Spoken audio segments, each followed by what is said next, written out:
오늘 우리에게 하나님과의 관계를 더 풍요롭게 하고 세상이 나를 용기 있게 한다는 것, 세상을 생명을 치유해가는 저를 만든다는 거죠. 오늘 세상을 어떻게 하면 정말 하나님의 말씀을 들고 나가 살 수 있는지 오늘 그런 말씀을 이렇게 사진을 보면서 이야기를 하나하나 해나가겠습니다. 오늘도 이 자리에 오기 전에 조금만 더 드려도 될 것 같아요. 춘천을 들렀다 왔어요. 춘천에 이명박 대통령께서 4대강 사업으로 자전거 도로를 만들어 놓으셨죠. 여러분이 서울 물이 썩어가는 이유가 거기 있는데 그 자전거 도로가 다 무너져 가고 있어요. 다 무너졌어요. 비에. 세울 곳이 아닌데 세웠죠. 그래서 그 현장을 좀 찍고 또 오늘 저한테 방사능 측정기가 도착을 했습니다. 저하고 혹시 페이스북 친구 한번 손 들어봐 주세요. 많으신 거, 이렇게 많은가요? 예. 오늘 미국에서 방사능 측정기가 왔어요. 처음으로. 와, 정말 다음 주가 예정이었는데 오늘 왔길래 달고 왔습니다. 차에. 경춘 고속도로에서 정말 끔찍한 수치로 올라가더라고요. 수치가 그냥 켜놓으면 방사능이 없으면 그냥 잠자고 있어요, 기기가. 근데 갑자기 방사능이 나오면 그 수치만큼 올라가요. 나중에 제가 페이스북에 공개를 할 텐데요. 정말 오늘 여러 가지를 보고 왔는데 더 중요한 건 제가 오늘 제일 행복한 건 여러분들과 함께 하나님의 말씀을 생명을 나눌 수 있다는 거죠. 아름다운 사진을 보면서 그냥 하나하나 이야기를 해나가면 좋겠습니다. 여러분 새벽 이슬 아시나요? 앞에 불을 하나, 우선은 이슬 사진만 볼 때만 껐다가 다시 켜보죠. 앞에 불만, 맨 앞에 불만 꺼져 보실 수 있을까요? 끄는 거하고 안 끄는 거 사이 다르거든요. 여러분 새벽 이슬 다 아시죠? 뒤에는 켜주시고 앞에만 꺼주세요. 꺼지나요? 여러분 내일 아침에 새벽 이슬 한번 나가서 보십시오. 풀숲에 나가서 보시면 예, 됐습니다. 근데 제 얼굴에 방송에 제 얼굴 안 나도 괜찮죠? 이 앞에만 나오면 목소리 들어가니까요. 우리는 이슬을 잘 알아요. 성경에도 새벽 이슬 같은 청년들이 그러잖아요. 그런데 그 이슬이 얼마나 아름다운지 아는 사람은 별로 없다는 겁니다. 한번 잘 보세요. 아마 이 정도는 여러분이 이 정도까지는 안 본 것 같아요. 오이풀의 이슬이 대롱대롱 맺혔습니다. 마치 보석을 엮어놓은 것 같죠? 한번 이걸 더 가까이 보면 어떨까요? 얼마나 아름다워질까요? 여러분, 그 이슬 한 방울 한 방울 속에 온 세상이 다 들어와 있습니다. 요거는 아침 새벽빛에 태양이 맺힌 거예요. 돋보기 빛 맺히듯이 이렇게 햇빛이 이렇게 들어오니까 빛이 맺어요. 여기도 이슬이 있죠? 자, 지손이 풀이란 풀이에요. 지손이 풀이란 풀에 보면 이렇게 입자루마다 새벽에 이슬들을 다 맺죠. 그 흔한 거미줄입니다. 여러분 아무것도 아니라 그러죠. 하찮은 것. 근데 그 하찮음이 보석처럼 아름답죠. 눈여겨보면 그 거미줄에 대롱대롱 맺혀있는 이슬방울입니다. 제가 2005년도 인사동 전시했을 때 제일 먼저 팔려나간 작품이기도 합니다. 어느 미대 교수님이 제일 먼저 사가셨죠. 입자루 잎사귀 위에 달려있는 이슬방울들이죠. 자연에서 이런 빛깔이 나옵니다. 어떻게 가능할까?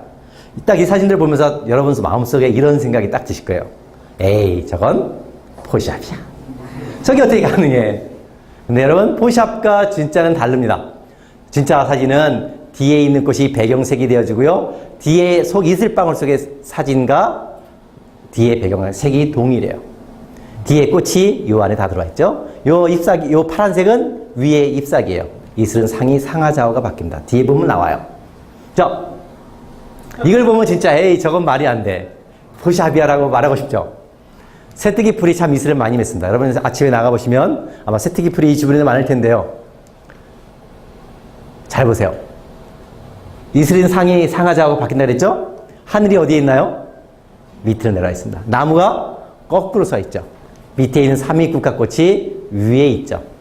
제가 5년도에 이거를 미디어다음에 포트레스에 연지한 적이 있는데 그때 어떤 사람이 이런 댓글을 달았어요. 우차사의 미친 소다. 왜 그랬을까요? 저는 그때 우차사라는 코미디를 안 보았어요. 그래서 몰랐죠. 나중에 알았어요. 우차사라는 코미디 프로에 해바라기를 달고 다니는 코미디언이 있었죠. 그래서 그 꽃이다. 해바라기는 아니고요. 삼위국화라는 꽃입니다. 역시 새뜨기 풀입니다. 이슬을 참 많이 맺어요. 여기 여러분 중엔 참이슬을 좋아하는 분은 안 계시죠? 세상 속에 나가면 참이슬을 좋아하는 분이 참 많은데, 근데 이 파리가 정말 참이슬을 좋아합니다. 사람이 만든 참이슬이 아니라 하나님이 만든 이슬이죠. 이슬 한 방울 한 방울 보면 꽃이 들어와 있고 아침에 떠오르는 태양이 있습니다. 보이죠? 꽃과 태양. 근데 파리 입에 보세요. 파리 입에 이슬이 달려있어요. 파리 입에 달린 이슬에도 꽃과 태양이 있습니다. 어떻게 이런 일이 벌어졌을까요? 포샵이기 때문에? 아니요. 얘가 참이슬을 너무 많이 먹었어요. 새벽 이슬로 배를 채웠어요. 그리고 워낙 배가 부르니까 풍선껌을 불듯이 뺐다 넣었다 뺐다 삼켰다가 푹 하고 불었다가 그 몇 번을 하더라고요. 근데 그 찰나예요. 그래서 제가 미드담에 아침에 헤드라인 뉴스 주말마다 연재를 했는데 그 헤드라인 뉴스에 아침 뉴스에 아주 멋진 제목으로 뉴스가 올라갔어요. 파리의 아침 식사. 사람들이 주일날 아침에 헤드라인 뉴스에 딱 올라와서 파리 아침 식사가 무슨 생각을 하면서 클릭을 했을까요? 프랑스 파리에서의 무슨 낭만적인 식사인가 보다 하고 클릭을 딱 했더니 프랑스 파리가 똥파리였죠. 그래서 낚였다라고 했지만 작은 파리 하나 더 이렇게 아름다울 수 있죠. 여러분 놀라지 마십시오. 네, 진짜 사진입니다. 여기는 2005년도에 제가 전시회 인사동에서 2주간 갤러리에서 전시했던 사진도 있고 전시하지 않은 그 후의 작품도 있는데 이건 전시하지 않은 건데요. 2번 다시 찍을 수 없는 사진입니다. 왜? 잘 보세요. 산이 있죠. 산 위에 구름이 덮고 있습니다. 그리고 태양이 들어와 있습니다. 하늘의 태양, 아침에 떠오른 태양이 있죠. 산 위에 구름을 덮은 건 한 번도 본 적이 없어요. 제가 그 강가에 살면서. 근데 여러분 생각해 보세요. 이슬이 얼마나 커요? 지가 커봐야 얼마나 크겠어요. 그런데 아주 작은 그 이슬 속에 하늘과 태양과 산과 구름이 하늘이 온 세상에 들어왔다는 거예요. 그런데 여러분 잘 보세요. 이게 어떻게 가능했을까요? 제가 조금 전까지는 이슬은 상하 좌우가 바뀐다 그랬어요. 근데 여기 이슬은 왜 똑바로 맺혀있을까요? 제가 강을 뒤집은 게 아니라 사진을 뒤집은 게 아니라 강물에 비친 상이에요. 잘 보세요. 아까 이전까지는 색깔이 알록달록했죠. 주변에 풀밭이에요. 근데 여기는 깜깜해. 왜냐하면 이 강물색의 이 태양이 어디 있어요? 여기 있잖아요. 하얗게. 강에 비친 산과 강 모든 모습이 바로 여기 들어온 거죠. 강물에 비친. 여러분 잔잔한 아침에 강가 나가면 풍경이 들어오잖아요. 그게 바로 이 이슬방울 속에 다 들어와 있는 거예요. 이슬 한 방울 속에. 한 시인은 이렇게 얘기했죠. 모래 한 방울 속에, 모래 하나 속에 온 우주가 들어있다고. 저는 이렇게 얘기합니다. 이슬 한 방울 속에 온 세상을 품고 있다고. 새벽 이슬 같은 우리의 영혼이. 정말 우리의 영혼이 맑으면 예수님이 세상을 품고 우리를 부르시듯이 우리도 세상을 품을 수 있다는 거죠. 정말 이 이슬. 자, 여러분 좋은 뉴스가 하나 있습니다. 뭘까요? 여러분들에게 오늘 제가 이슬 사진 한 장씩 드리려고 선물 가져왔어요. 많이는 못 드리고 한 장씩은 들어갑니다. 여기 있습니다. 제가 여기 한 8종류가 될 거예요. 8종류니까 딱 이렇게 늘어놓을 테니까 이따 강의 다 끝난 다음에 마음에 드시는 걸로 한 장씩 고르십시오. 자, 얘도 있습니다. 이 사진 5장인가 있습니다. 자, 어느 분목에 걸어드릴까요? 여러분, 거미줄 맺혀 있는 이슬방울이 마치 목걸이 같죠. 어떻게 발견하느냐예요. 사소한 것, 아무것도 아닌 것을 어떤 관점으로, 어떤 프레임으로 내가 바라보느냐, 어떻게 찍느냐에 따라서 아무것도 아닌 것이 아니라 아름다운 사물이 되죠. 자, 행복한 가족이라고 했던 작품이기도 하고요. 자, 들꽃의 계기를 시간이라는 책 표지로 나왔던 사진이죠. 동행이라는 작품이고요. 자, 잠자리 왕눈이 같죠. 이런 쌍잇을 본 적 있어요? 자, 여러분 내일 아침에 나가보세요. 분명히 쌍잇을 많이 맺혀 있습니다. 우리가 못 봐서 그래요. 그러면 겨울에는 없을까요? 자, 겨울에 고드름에서 떨어지는 물방울 속에 잘 보시죠? 이 나무가 왼쪽에 있죠. 오른쪽 나무는 올라가 있습니다. 떨어지는 이 방울 속에 여러분 여기 고생한 거 보이시나요? 추운 겨울날 사다리 타고 올라가서 천만 밑에 매달려서 이걸 찍느라고 고생을 좀 했죠.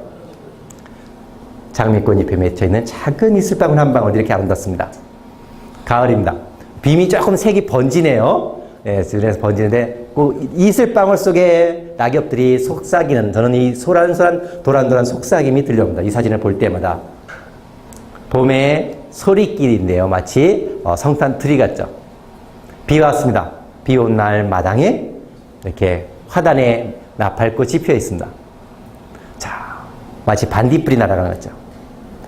자, 잘 보세요. 빛의 이슬방울이 투명하지만 이슬방울 투명해도 빛맺힘과 그림자가 있다는 겁니다. 빛맺힘의 각도에 따라 그 그림자가 달라지죠? 이 사진 다 봤습니다. 사진 이제 불을 켜주셔도 됩니다. 뒤에 사진은 계속 나와요. 근데 이슬처럼 아름다운 건 아니니까 이제 그냥 사진이 불을 켜고 해도 될 것 같습니다. 저는 이슬을 통해서 많은 이야기를 합니다. 제일 먼저 이슬은 제게 이런 이야기를 한다. 이슬은 사랑을 이야기한다. 행복을 이야기합니다. 행복은 소유가 아니라 발견이라고 얘기하죠. 발견하는 눈. 아름다움은 발견하는 마음을 가진 사람에게 있다는 거죠. 오늘 여러분들이 그 아름다움을 발견을 하는 사람들이 되어야 합니다. 그리고 여러분이 발견한 그 아름다움을 나눠야죠. 목사님들이잖아요. 우리 전사님들이잖아요. 세상에 나눠줘야 되잖아요. 아름다움을 보지 못하는 사람들에게 하나님이 만드신 그 아름다움들 발견해서 나눠야겠죠. 이슬은 제게 이렇게 합니다. 지금 이 순간 정말 사진을 찍다 보면 이슬이 마르는 게 보여요. 찍다 보면 없어져요. 그래서 바로 지금 이 순간에 하나님과의 교제, 행복을 누리라고 이야기하죠. 그래서는 여러분 옛날에 기억나시나요? 연속곡 파리의 연인. 제일 유명한 대사 뭔가요? 내 안에 너 있다. 제가 하루는 운전을 하고 하다가 제 옆에 아내가 있었거든요. 농담 삼아 이런 말을 했어요. 여보, 어디에 있어? 그랬더니 우리 아내가 뭐라 그런지 아세요? 그날 되게 정말 찔렸습니다. 당신 안에 있지? 딱 한 거예요. 생각도 못한 말을 제가 들었어요. 당신 안에 있지? 그 말을 딱 들으면서 속으로 정말 찌끔했어요. 내 안에, 정말 내 속에, 내 가슴 속에, 내 마음 속에 내 아내가 있을까? 그만큼 내가 내 아내를 사랑하며 살아갈까라고 했죠. 오늘 이슬을 얘기합니다. 내 안에 과연 예수를 품고 있냐고. 예수의 말씀을, 예수의 사랑을, 예수의 관점들을, 예수를 내 안에 품고 살아갑니다. 예수의 꽃을 품고 하늘을 품고 세상을 품은 것처럼 우리 안에 예수를 품으라고, 맑은 영혼으로 예수를 품으라고 이슬은 내일 이야기합니다. 제가 전시를 했어요. 많은 사람들이 달려왔죠. 많은 사람들이 와서 행복해하고 갔습니다. 어떤 수녀님은 둘째 날 오셔가지고 마지막 끝나는 2주 동안 매일 오셨어요. 근데 매일 오실 때마다 다른 수녀원에 다른 수녀님을 데리고 오셨어요. 어떤 날은 정말 너무 아파서 병들어서 세상 밖에 나오지 않는 수녀님조차 끌고 왔어요. 이 사진 저는 안 보면 평생 후회한다고. 많은 사람들이 보석가게 들어왔다 나가는 것 같다는 행복하다 그랬는데 충격받은 분들이 있습니다. 누구냐면 사진작가들이었어요. 사진작가들이 와서 어떻게 이런 일이 가능하냐는 거예요. 한 사진작가는 와서 이렇게 했습니다. 내가 10년 동안 이슬을 찍었는데 어떻게 이런 일이 가능합니까? 그래서 어떻게 알았냐 했어요. 사진전을 어떻게 알고 하냐 했더니 사진협회장이 빨리 가보라 해서 왔답니다. 어떻게? 근데 제가 뭐라고 대답했을까요? 다들 어느 사진학과 교수님은 사진학과 대학원생들을 쭉 데리고 왔어요. 카메라 이따만한 걸 들고 와서 다들 와서 다들 질문이 뭐냐면 목사님 카메라는 아주 특수한가 보라고. 카메라가 뭐냐는 거예요. 제 카메라는 정말 특수합니다. 그래서 사람들한테 이야기할 수 없는 카메라였어요. 너무 싸구려라서. 그러면 아까 보신 강물, 온 세상에 들어간 강물 사진은 어떤 걸로 찍은 줄 아세요? 사진작가들이 들고 있는 정말 비싼 수백만 원짜리, 1000만 원짜리 카메라는 절대 불가능한 사진이에요. 제가 그걸 찍어낸 사진은 단돈 70만 원짜리 똑딱이었기 때문에 가능했어요. 어떻게 가능해요? 그 똑딱이에다 돋보기를 댔거든요. 근데 사진작가들한테 그걸 어떻게 얘기하겠어요? 400만 하소에, 그것도 요즘 다 1000만 하소, 1300만 하소잖아요? 400만 하소짜리에 70만 원짜리 똑딱이로 찍었다고 거기서 돋보기를 댔다 그러면 돌 맞죠? 근데 그 400만 원 하소짜리로 정말 이따만한 사진작품 확대를 해서 전시를 했거든요. 여러분, 기술의 문제가 아니에요. 재능의 문제도 아니에요. 어떤 문제일까요? 관점의 문제입니다. 그래서 제가 얘기했어요. 관점의 문제입니다. 눈높이를 바꾸면 보입니다 라고 이야기를 했거든요. 더 이상 제가 할 말이 없었어요. 오늘 여러분들과 함께 나눌 이야기는 바로 관점입니다. 관점. 오늘 우리가 늘 들어왔던, 우리가 학교 신학에서 배워왔던 그 신학의 관점, 그리고 우리가 선배 목사로부터 들어왔던 그런 관점들이 아니라 오늘 새로운 관점들을 오늘 여러분들과 함께 나누기를, 우리의 눈을 뜨기를 간절히 바랍니다. 여러분 보세요. 이 앞에 누굴까요? 예, 메뚜기인 건 알겠는데 어떤 메뚜기요? 아까 답이 나온 것 같은데? 예, 누가 여치라 그러셨어요? 손 들어보세요. 누구예요? 예, 나오세요. 선물. 자, 선물 씁니다. 제일 1차. 예. 근데 너무 좋아하지 마세요. 이따가 다 하나씩 줄 거거든요. 자, 여러분. 여치인데요. 어떻게 이런 모습을 가졌을까요? 제 카메라와 여치의 눈높이가 같았기 때문이에요. 항상 메뚜기를 찍을 땐 위에서 찍으니까 요만해 보였어요. 그런데 내 카메라 렌즈 앞으로 이 녀석이 다가왔어요. 눈높이가 같아지니까 지금까지 몰랐던 전혀 새로운 모습을 봤죠. 만화 영화의 주인공처럼. 오늘 여러분들에게 이 영화를 꼭 보기를 권해드립니다. 죽은 시인의 사회. 많은 분들이 보셨을 거예요. 거기에 보면 이런 장면이 나오죠. 키팅이라는 영어 선생님이 교탁 위에 올라가십니다. 그리고 아이들 보고 올라오라고 하죠. 아이들이 머뭇거리다가 한 명, 두 명 교탁 위에 올라가요. 그때 아이들의 표정이 달라지는 거 아시나요? 늘 내가 공부하는 그 교실, 콘크리트 교실 똑같아요. 근데 달라진 거 뭐 있죠? 높이만. 눈의 높이만 달라졌을 뿐인데 보이는 세상이 다르다는 거예요. 여러분, 눈높이를 바꾸면, 관점을 바꾸면 보이는 세상이 달라진다는 겁니다. 내가 성경을, 하나님의 말씀을, 예수 그리스도를 어떤 관점에서 어떤 눈높이로 매일 바꿔서 바라볼 거냐에 따라서 내가 그분이 내게 다가오시는 것이 달라진다는 거죠. 자, 여러분 잘 보세요. 눈높이에 따라 똑같은 사물이 어떻게 달라지나 한번 보시죠. 떨어진 낙엽의 빗방울입니다. 자, 얘는 옆으로 수평으로 찍었어요. 거의 수평으로. 그러니까 햇빛이 이렇게 들어왔죠. 소나기 지나간 다음에, 자, 위에서 90도 각도로 내려 찍었습니다. 똑같은 사물이 달라져요. 보실래요? 자, 똑같은 사물인데 이 잎줄기, 나무 잎맥이 있잖아요. 똑같잖아요. 근데 전혀 다른 사물로 보이죠. 누굴까요? 민들레 씨앗입니다. 자, 이거는 제가 사진을 위에서 아래로 찍었어요. 자, 그러면 아래에서 위로 찍으면 위에서 아래가, 얘는 위에서 아래로 찍었죠? 자, 아래에서 위로 찍으면 어떻게 달라지나 볼까요? 똑같은 사물이에요. 얘는 뭘까요? 왜 이렇게 될까요? 태양이에요. 태양빛이 워낙 강하니까 이 민들레 씨앗의 줄기들이 다 사라진 거죠. 이렇게 달라집니다. 누가 이걸 보고 똑같은 사물이라고 그랬어요? 전혀 다른 사물이죠. 전혀 다른 작품이잖아요. 한 사물을 가지고 전혀 다른 두 개의 작품을 만들어낼 수 있죠. 관점을 바꾸면. 다양한 하나님의 모습이, 하나님의 말씀이 우리에게 들어온다는 거죠. 누군가요, 얘는요? 네. 배짱이. 자, 여러분, 배짱이 하면 제일 먼저 떠오르는 생각 있죠? 뭐예요? 배짱이는 게으르다. 왜 배짱이는 게으르다라고 우리가 제일 이야기가 떠오를까요? 동화책에서. 근데 그 동화는 왜 나왔죠? 개미 배짱이라는 이야기가, 동화가 왜 나왔을까요? 산업사회가 되면서 사람들에게 일을 하라는 것을 권장을 할 필요가 있어요. 자, 그 일을 하라. 그러면 열심히 일하면 잘 살 수 있다라고 이야기를 동화를 통해 권장을 했죠. 근데 여러분, 세상이 달라졌죠. 어떻게 달라졌나요? 맨날 놀기만 하고 노래만 부르는 배짱이가 이 달라진 세상 속에 유명한 대중스타가 됐죠. 그래서 그는 아주 큰 집에 외제차를 굴리면서 요즘 살아가고 있어요. 그런데 세상이 분명히 달라졌어요. 그런데 달라진 세상에 전혀 적응하지 못하고 여전히 수백 년 전이나 지금이나 여전히 이른 새벽 첫 차 타고 나가서 밤늦게까지 일을 하는 개미. 그러나 그는 비정규직이죠. 여전히 배가 고파요. 아무리 일을 해도. 여러분, 세상이 달라졌다는 거예요. 관점을 바꾸라는 얘기입니다. 어떻게 세상을 바라보며 우리가 세상을 살아갈 것이냐는 거죠. 오늘 정말 한국교회 현실들이 얼마나 놀랍게 변화하고 있는가는 겁니다. 바뀌어야 합니다. 지금 옛날처럼 뜨겁게 주여만 한다고 교회가 성장하는 것이 아니죠. 그리고 그렇게 교회 성장하면 그게 무슨 의미가 있겠어요? 곽선희 목사님이 교회 부흥했습니다. 그분에게 무슨 의미가 있겠어요?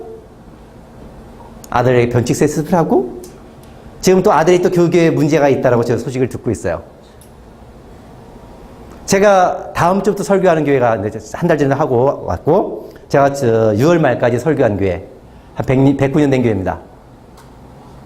분쟁으로 정말 끊임없이 저기 했죠. 교회 하나 성장시키면 뭐겠어요? 영원하지 않잖아요. 오늘 우리가 어떻게 하나님의 나라를 이루어갈 것이라는 고민을 해야겠죠. 오늘 여러분께 말씀드리고 싶은 것은 바로 여기 있습니다. 오늘 말씀의 포인트는 여기 있습니다. 다르게 바라보기, 다르게 생각하기, 다르게 말하기입니다. 어떻게 다르게 바라볼 것이며 어떻게 다르게 생각할 것이며 어떻게 우리는 다르게 말할 것인가입니다. 그 다음에 무엇을 다르게 보고 무엇을 다르게 말할 것인가입니다. 상식의 배반이라는 책에 보니까 아주 멋진 말이 있었습니다. 같이 한번 읽어볼까요? 시작.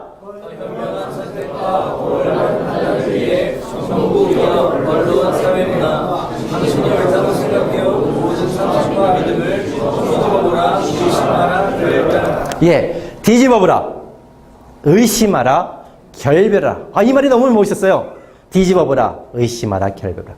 오늘 여러분이 신학을 배운 신학들, 이것이 신앙이라고 알아왔던 것들 얼마나 뒤집어볼 곳이 많은가는 거예요. 여러분, 뒤집지 않으면 우리 변화되지 않습니다. 내가 지금까지 배워왔던 것 뒤집어 볼 것들이 얼마나 많을까.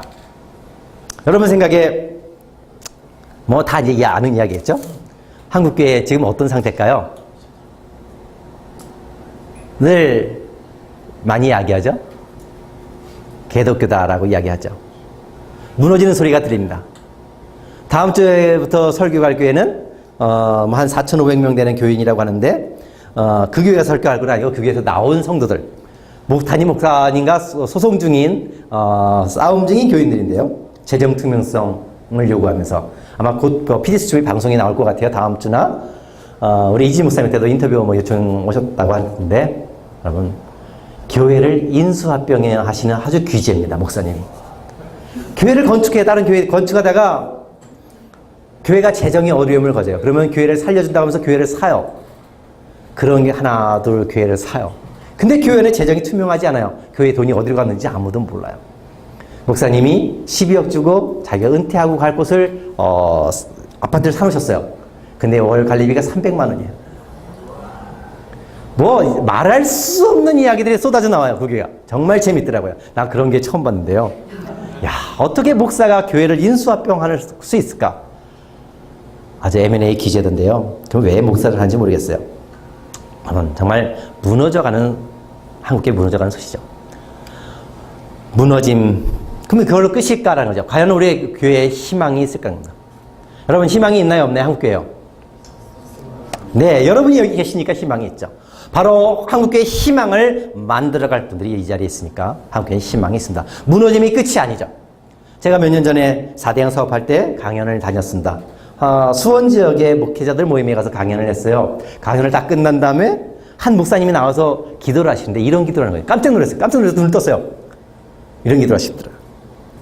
하나님, 한국교회 무너지게 해주시고 그 무너진 터 위에 다시 새롭게 해주소서라고 기도하신 거예요. 그래서 내 마음하고 얼마나 똑같았든지 분명히 한국교회 무너집니다. 그러나 무너짐이 끝이 아니라 바로 여러분들이 다시 교회를 세워가실 거다는 거죠. 희망이 있습니다. 그러면 오늘 여러분들에게 이 성경 구절을 보여드리고 싶습니다. 한국교회가 왜 이토록 아파하고 무너져 가고 수밖에 없는지 여러분 데살로니가전서 1장 9절 10절 한번 같이 읽어보시죠. 여러분 읽겠습니다. 시작. 너희가 어떻게 우상을 버리고 하나님께로 돌아와서 살아계시고 참되신 하나님을 섬기는지와 또 중대자들 가운데서 다시 살리신 그의 아들이 하늘로부터 강림하실 것을 너희가 어떻게 기다리는지를 말하니 이는 장래에 구하시면서 우리를 건지시는 예수시니라. 오늘 성경을 읽다가 여기서 4개의 아주 멋진 동사를 발견했습니다. 뭘까요? 우상을 버리고 돌아와서. 자, 돌아왔습니다. 그리고 살아계신 참 하나님을 섬기고 그 다음에 버리고 돌아와서 섬기며 기다린다는 겁니다. 여기 신앙의 4단계예요. 신앙의 4단계를 보여줍니다. 오늘 한국교회는 섬기는 거 잘하죠. 하나님께 왔어요. 돌아왔어요. 그리고 예배가 가득 찼어요. 예배가 넘쳐나요. 한국교회처럼 예배가 넘치는, 섬김이 많은 교회가 없잖아요. 그런데 뭘 안 했을까요? 하나님 앞에 돌아오기 전에 뭘 해야 되나요? 버려야 되죠. 버리지 않고 왔죠. 버리지 않고 그걸 가득 안고 와서 내 욕망, 세상의 욕망을 가져와서 하나님 앞에 하나님을 왜 섬기나요? 내 욕망을 채워달라고. 나를 변화시키는 하나님이 아니라 내 욕망을 채우는 하나님으로 만들어 거죠. 내 욕망을 채우는 하나님을 아무리 열심히 섬긴다고 오늘 교회는 변화되지 않는다는 거예요. 예배가 많으나 섬김은 많으나 변화되지 않는, 무너질 수밖에 없는 교회는 바로 버리지 못했기 때문이다. 바로 여러분 신앙의 4단계는 버리고 돌아와 섬기며 기다리는 거예요. 두 가지는 잘합니다. 돌아왔죠. 섬깁니다. 그러나 버릴 것도 안 했고 기다리지도 않죠. 이 세상이 천년만년 갈 것처럼 소유하고 아웅다웅 살아간다는 거죠. 만약에 우리가 예수를 기다리며 소망한다면, 하늘을 바라본다면 이 세상에 아웅다웅 할 이유가 없잖아요. 하늘을 잃어버렸죠. 하늘 이야기도 이따 하겠습니다. 그래서 버림을 잃어버리는 교회죠. 믿음의 시작은 저는 이렇게 생각합니다. 열심히 믿는 거 중요하지 않습니다. 요새 제가 막 그냥 일들을 다 내려놓습니다. 일들을 막 머릿속에서는 이전에 하던 일들을 막 하려고 하는데 일부러 내려놓고 하나님 안에 거합니다. 자꾸 하나님이 좀 나하고 같이 있자라고 요새 많이 말씀하셔갖고요. 일부러 내려놓고 있어요. 그랬더니 오늘 제가 2달 동안 오마이뉴스 기사를 안 썼더니 오마이뉴스 전화 왔더라고요. 편집부장이 목사님 왜 기사 안 쓰는 거예요? 하고 전화가 또 왔는데 일부러 좀 내려놓고 있어요. 내려놓으면서 요새 제가 하나님이 제게 들려준 말씀, 시흥교회를 통해 제게 딱 하는 말씀인데 독사의 새끼들아 라는 이 말씀을 요새 제가 들었어요. 예수님이 고향에서 병자들을 치유했을 때 예수님을 믿지 않고 예수님에게 사탄의 영이 들었다라고 한 사람들이 누군가요? 하나님을 안 믿는 사람들인가요? 하나님을 믿는 사람들이죠. 하나님을 열심히 믿는 바리새인과 서기관들이죠. 오늘 한국교회 속에 열심히 그 사람이 하나님을 믿느냐는 중요하지 않아요. 그 사람이 아무리 교회에 열심히냐도 중요하지 않아요. 그 사람들이 악하다는 거예요. 너무 교회 안에 악한 사람들이 많다는 거예요. 버리지 않았기 때문에 내 생각과 내 뜻을 버리지 않고 그 열심이라는 거에 갇혀버린 악한 사람들이 많기에 교회 안에 끊임없이 분쟁이 일어나고 있다는 거죠. 이런 상황에서 우리가 늘 사람들에게 열심히 전도하고 열심만 강조할 거냐는 거죠. 아니죠. 저는 변화가 있다고 생각을 합니다. 그래서 버리지 않으면 천만 기독교는 아무 소용이 없다. 무너질 수밖에 없죠. 맥켈로가 쓴 하찮아진 하나님이란 이 책에 보니까 아주 멋있는 말이 있더라고요. 같이 한번 읽어봤으면 좋겠습니다. 시작.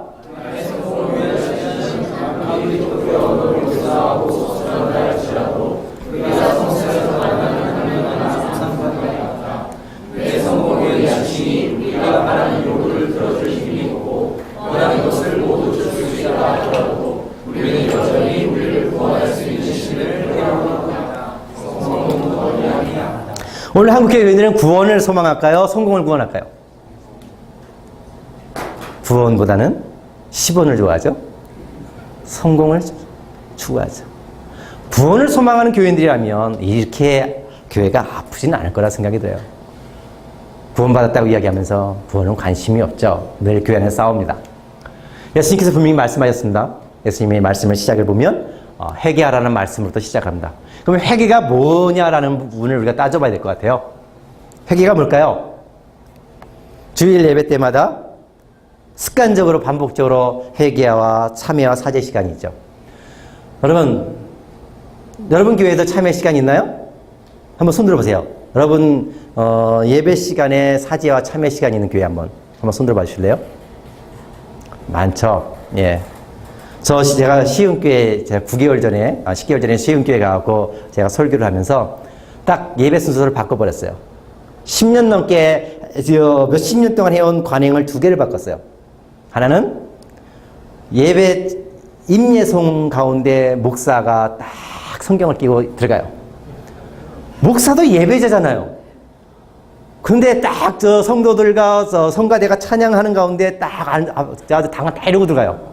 그래서 제가 없애버렸어요. 그리고 목사도 그 예배 시작 전에 몇 분 전에 들어가서 무릎 꿇고 기도하고 예배를 시작했습니다. 또 하나 바꿨습니다. 과감하게 바꿨습니다. 사죄 시간을 없앴어요.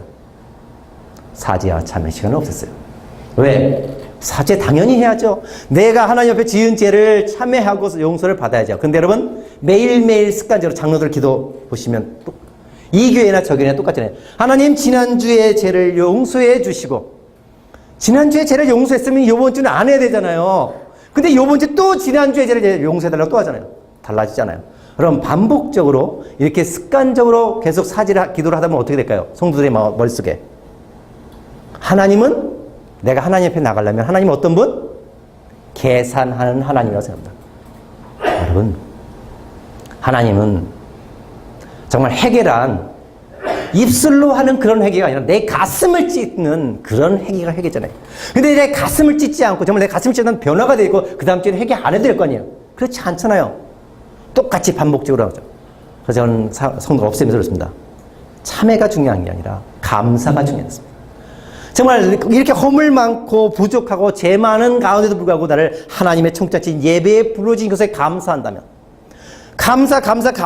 늘 감사를 드리고 살아간다면 하나님 앞에 나가는 것이 정말 기뻐 춤을 추며 나갈 수밖에 없고 내가 달라질 수밖에 없다는 거예요. 그래서 예배 시간에 전 참회 시간은 없어버렸어요. 정말 우리 습관적인 회개가 너무 좀 심각하죠.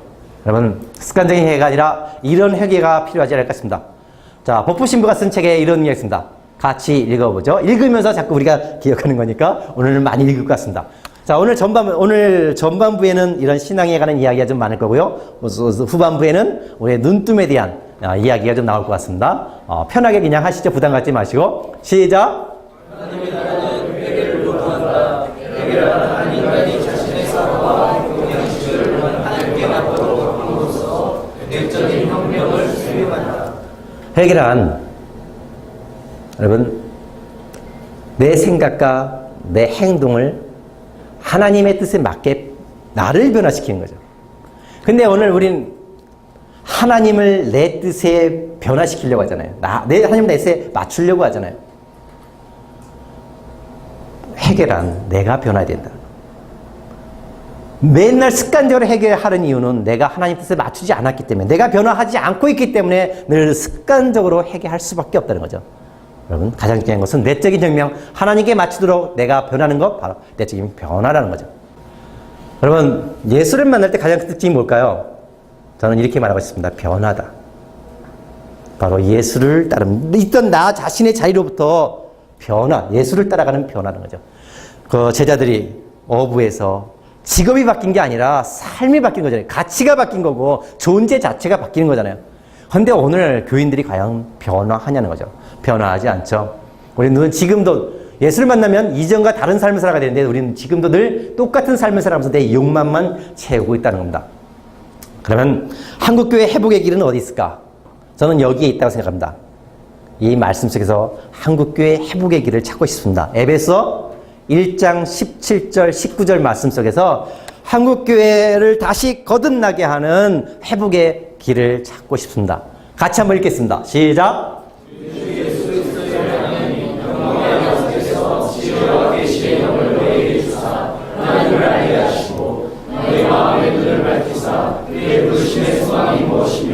성도 안에서 그 기업의 영광의 풍성함이 무엇이며 그의 힘의 이름으로 역사하심을 따라 믿는 우리에게 베푸신 능력의 지극히 기시며 것을 알게 하시기를 원하노라. 자, 여러분, 이 말씀을 딱 두 절로 두 문장으로 줄여서 말할 수 있습니다. 한번 줄여보시겠습니까? 누가? 예? 하나님을 알라. 예. 딱 두 문장으로 줄였습니다. 하나님을 알라. 눈을 떠라. 그건 앞에만 있는 것 같은데? 이 전체를 딱 두 아주 간단해요. 전부 딱 9 단어가 아니라 그냥 그 숫자로 문장이 딱 9개예요. 다 뭐냐면 여러분, 하나님을 알고 나 자신을 아는 거예요. 17절은 우리 주 예수 그리스도의 하나님 영광의 아버지께서 지혜와 계시의 영을 너에게 주사 하나님을 알게 하소서. 정말 지혜의 계시의 영을 하나님을 아는 거예요. 하나님을 알라. 딱 17절은 하나님을 알라입니다. 자, 18절 19절까지를 줄여봅시다. 너희 마음의 눈을 밝히사 그의 부르심의 소망이 무엇이며, 우리를 부르신 부름의 소망이 무엇이며, 성도 안에서 그 기업의 영상의 풍성함이 무엇이며, 성도 안에서 내게 주신 내가 누려야 될 그 기업의 풍성함이 얼마나 놀라운 것이며, 그 힘의 능력으로 역사하심을 따라 믿는 우리에게 베푸신 능력이 지키심이 어떤 것을 너에게 알기를 원하노라. 우리에게 베푸신 하나님의 능력이 어떤지를. 이걸 딱 한마디로 말할 수 있습니다. 나 자신을 알랍니다. 너 자신을 알랍니다. 너 자신. 근데 너가 어떤 넌가요? 예수 그리스도 안에 있는 나. 복음 안에 있는 나를 알랍니다. 복음 안에 있는 너를 알라. 하나님을 알고 복음 안에 있는 나를. 하나님을 아는 것이 중요합니다. 우리 하나님 다 알죠? 이제 뒤에 하나님 어떤 하나님을 이야기할 것입니다. 어떤 하나님 알아야 될까요? 예수 안에 하나님입니다. 하나님은 두 종류입니다. 제사장들이 바라본 하나님이 있습니다. 그리고 예수가 우리에게 보여주신 하나님이 있습니다. 오늘 한국교회 많은 목사들이 설교하는 하나님은 어떤 하나님인가요? 어떤 하나님인가요? 제사장들이 생각했던 하나님입니다. 제사장들이 믿었던 그 하나님입니다. 분명히 똑같은 하나님이에요. 그러나 전혀 다른 하나님이죠. 우리가 믿어야 될 하나님은, 오늘 한국교회를 다시 바로 세우기에 필요한 하나님은 예수 그리스도가 우리에게 보여주신 하나님입니다. 그 하나님 뒤에 이야기했습니다. 그러면 나를 알라는 겁니다. 나. 어떤 나? 복음 안의 나를. 진정한 나를 알기 위해서는 바로 하나님 안에, 하나님을 알 때 내가 나를 알습니다. 참 하나님을 알 때만 바로 나 참 나를 알 수 있습니다. 그 뒤에 나를 아는 것은 뒤에가 또 가서 이야기하게 되겠습니다. 하나님을 알고 나 자신을 알라. 바로 어떻게 이게 한국교회를 회복하는 말씀이 될 수 있을까요? 한국교 여러분, 하나님을 아는 것과 나 자신을 아는 건데요. 자, 넘어가겠습니다. 하나님은 구약의 제사장들이 보여준 하나님과 예수님이 보여준 참 하나님이죠. 방금 말씀드렸죠. 여러분, 구약의 제사장들이 알고 있던 하나님과 예수님이 보여주신 하나님이 같습니까? 다릅니까? 분명히 같은 하나님이에요. 근데 다른 하나님이죠. 예수님이 오신 이유는 두려움의 하나님을 사랑의 하나님으로 바꾸셨죠. 한번 쭉 이야기하겠습니다. 요한복음 14장 8절에 빌립이 말하죠. 하나님을 보여달라고. 그때 예수님이 말씀하신다. 한번 같이 읽겠습니다. 시작.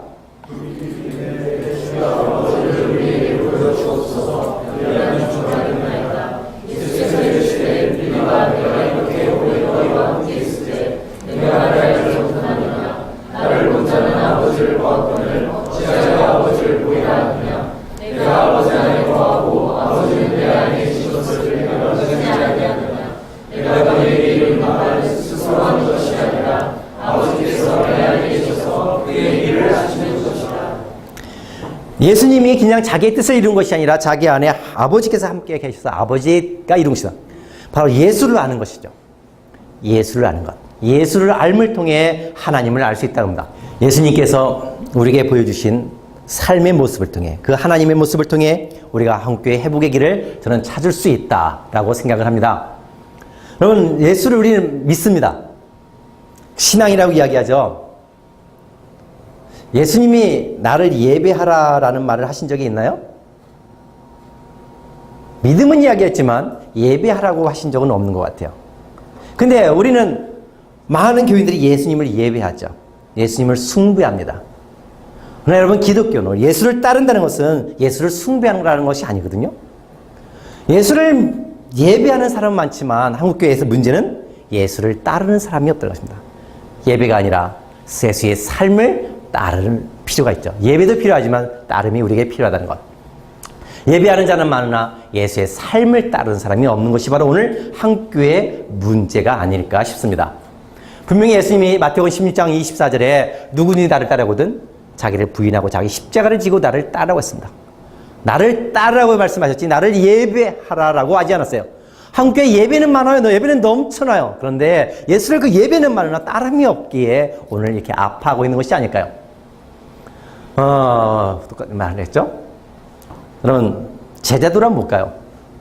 오늘 한국교회 제자 학교라는 것은 정말 많잖아요. 그 교회마다 제자 교실이 넘쳐나요.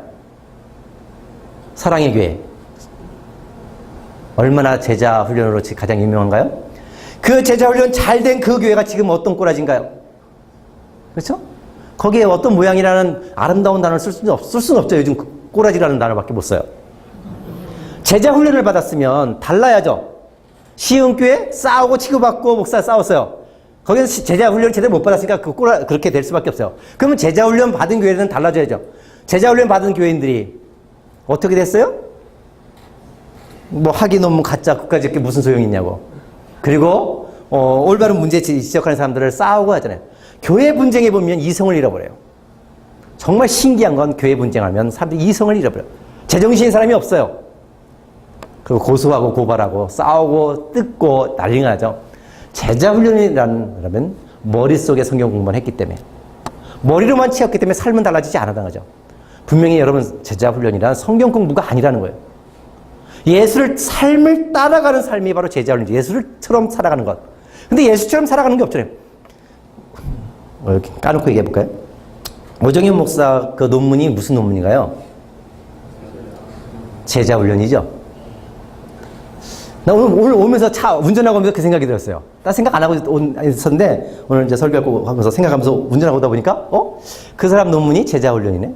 근데 오늘 제자훈련인데 어떻게 그런 거짓을 이야기할 수 있을까요? 정말 바로 오늘 그 실상을 보여준 것 같아요. 제자훈련의 허상을 바로 거기서 보여주고 있는 게 아닐까라고 생각합니다. 여러분, 제자훈련이란 성경 공부도 아니요, 예배하고 숭배하는 것도 아니요, 목사가 되는 것도 아니고 신학자가 되는 것도 아니고 다시 태어나는 것입니다. 다시 거듭나는 것. 예수님 말씀이 거듭나는 것. 이 세상 속에 새로운 존재로 예수를 닮아가는 존재로 우리 거듭나는 거죠. 예수 안에 하나님의 모습으로. 정말 신앙이란 맹목적인 믿음이 아니라 예수처럼 살아가는 삶의 방식인데요. 아주 멋있는 단어가 있죠. 성육신. 여러분, 성육신이란 말이 무슨 뜻인가요? 너무 잘 알죠? 하나님이 하늘의 말씀으로만 계시기를 멈추시고 이 땅에 인간의 몸을 입고 오셨다는 거잖아요. 이건 뭘까요? 예수님이, 하나님은 예수 안에 행동을 보여주고 계시는 거죠. 행동파예요. 하나님은 행동파예요. 삶파의 삶파. 말만 하시는 하나님이 아니라는 거죠.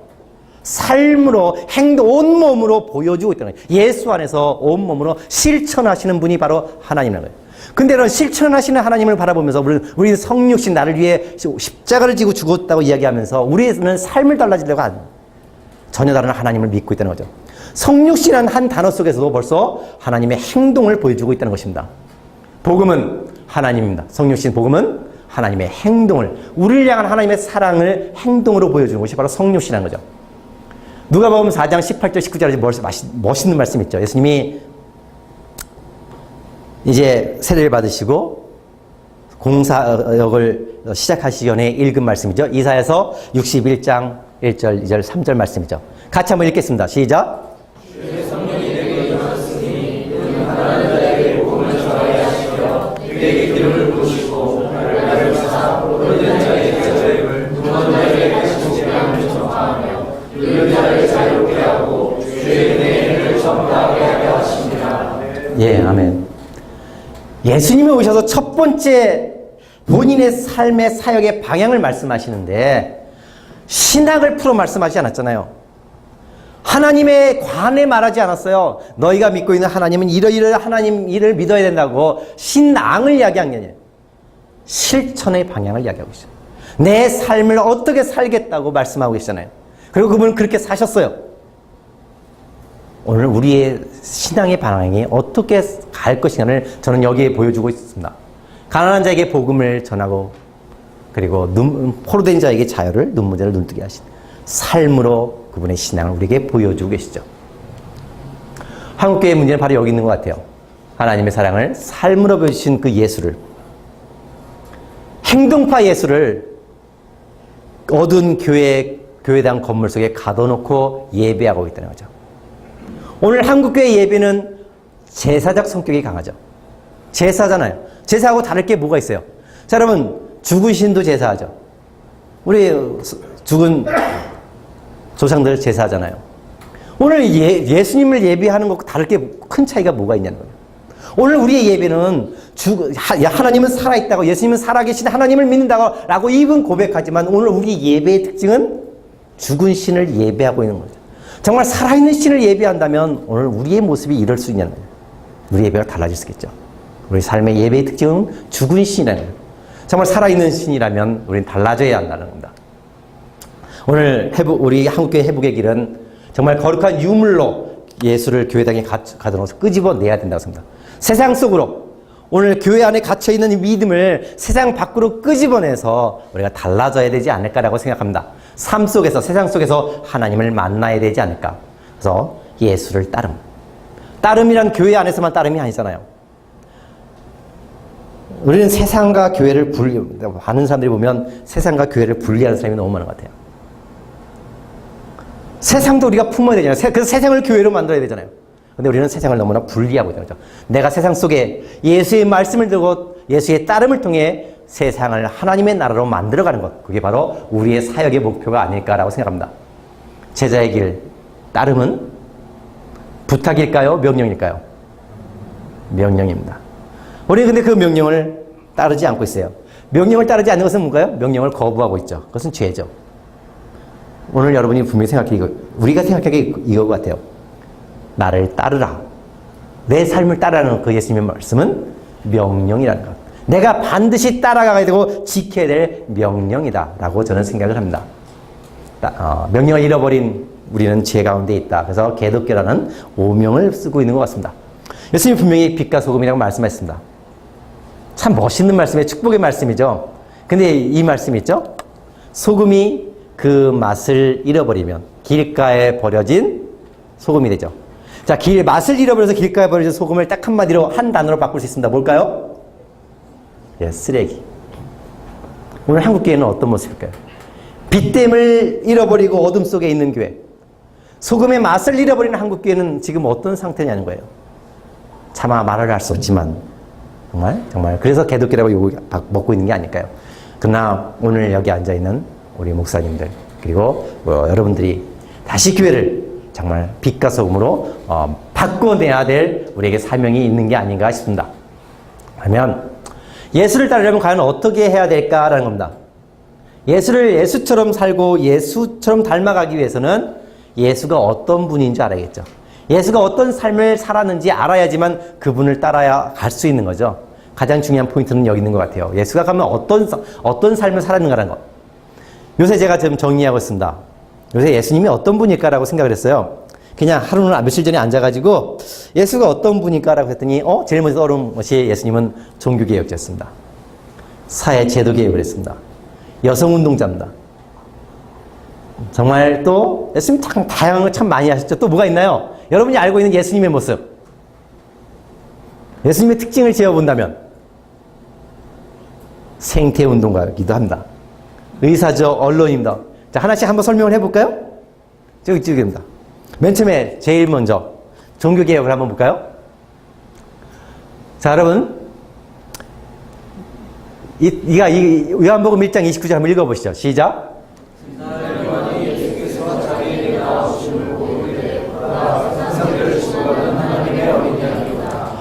예수님이 우리 희생제물이라고 그러잖아요. 내 허물, 내 죄를, 내 아픔들을 다 지고 가신 희생제물이죠. 근데 여러분 그 당시에 개념을 봤을 때 이 말이 얼마나 혁명적인 말인가요? 2000년 전에 유대인들에게 죄를 용서할 수 있는 권한을 지닌 곳은 어딘가요? 성전의 제사장들밖에 없었어요. 근데 희생제물이라는 것은 죄 용서를 받는 거잖아요. 근데 예수님이 희생제물이란 말은 곧 예수를 통해 죄를 용서받을 수 있다는 거죠. 성전의 권한을 무효화시켰다는 거예요. 성전 중심의 신앙을 여지없이 깨트려버린 거잖아요. 정말 아주 이건 대단한 혁명이거든요. 대단한 말씀이죠. 오늘 근데 예수님은 성전 중심의 신앙을 다 무너뜨리셨어요. 근데 오늘 많은 목사님들이 얘기하죠. 성전 중심 신앙을 강조하죠. 성전 중심 신앙. 교회 중심, 성전 중심 신앙을 늘 얼마나 강조해요. 이것은 무슨 말이에요? 뒤집어보면 예수를 부인하는 거죠. 예수 없는 삶에 과거로 돌아가잖아요. 자, 또 하나 보겠습니다. 마가복음 2장 27절입니다. 읽어보시죠. 시작.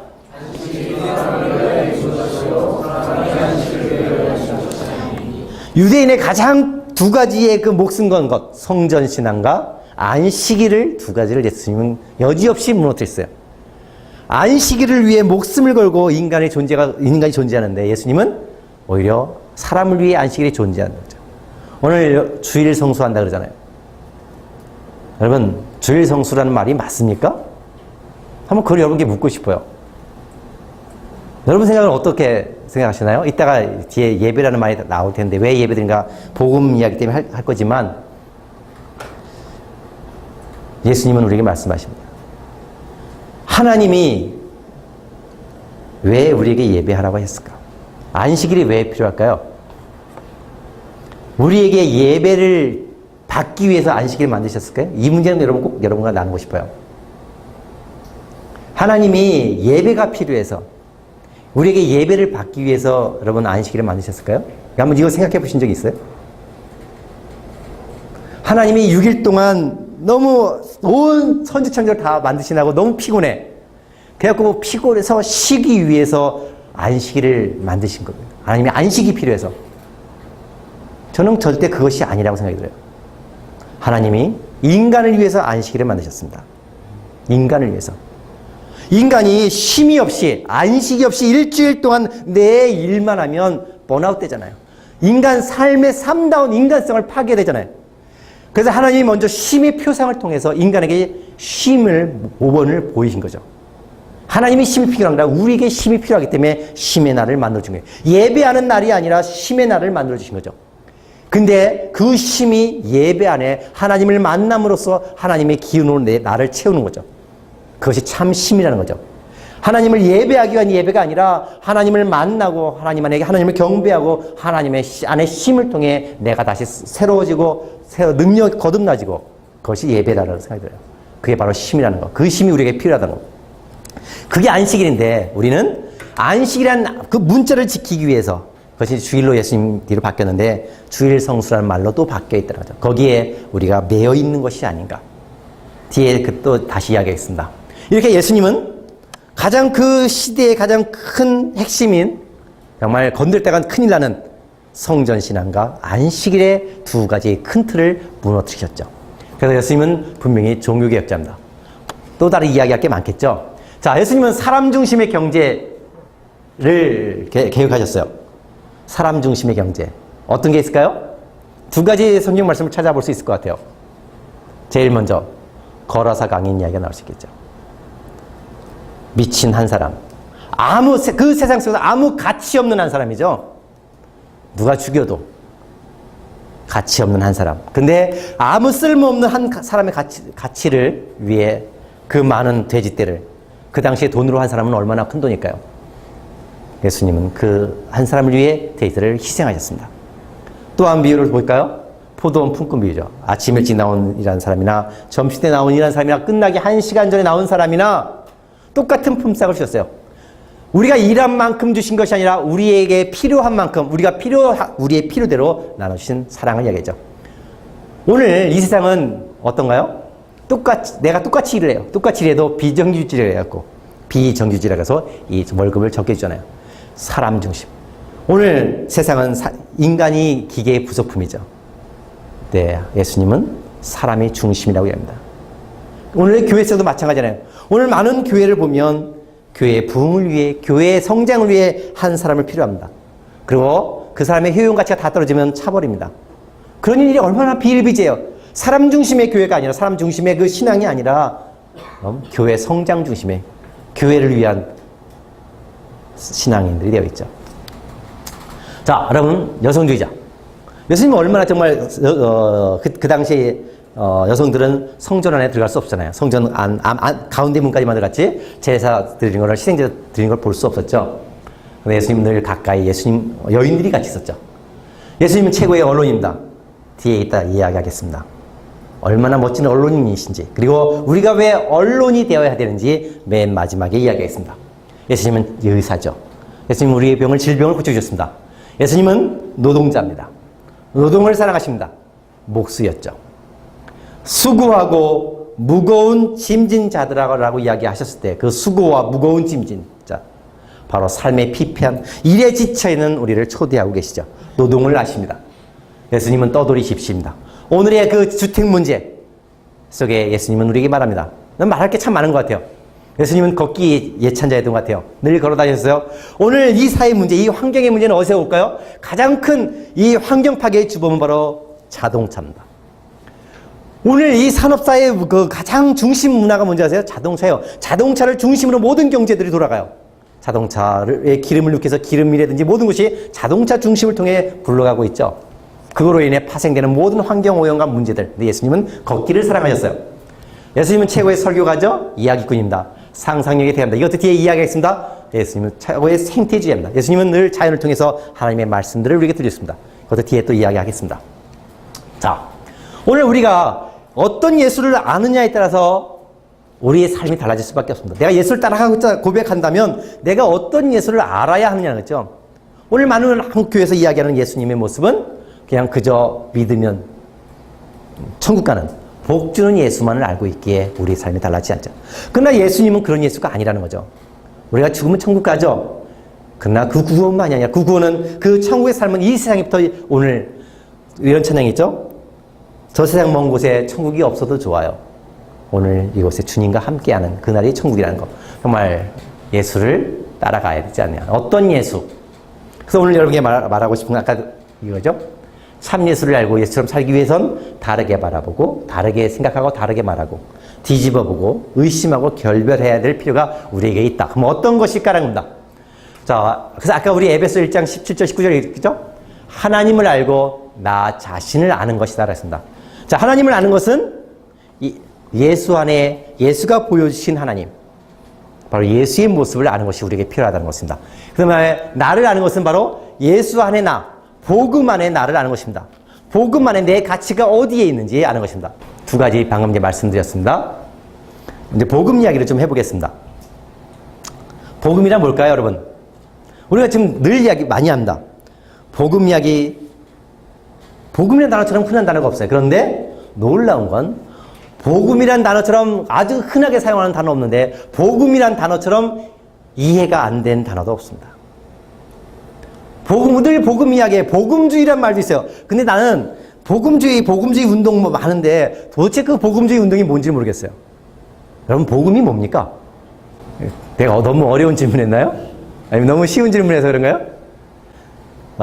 우리가 그냥 기쁜 소식이라 그러잖아요. 복된 소식, 굿뉴스. 근데 여러분 정말 예수를 만나서 여러분 정말 기쁘세요?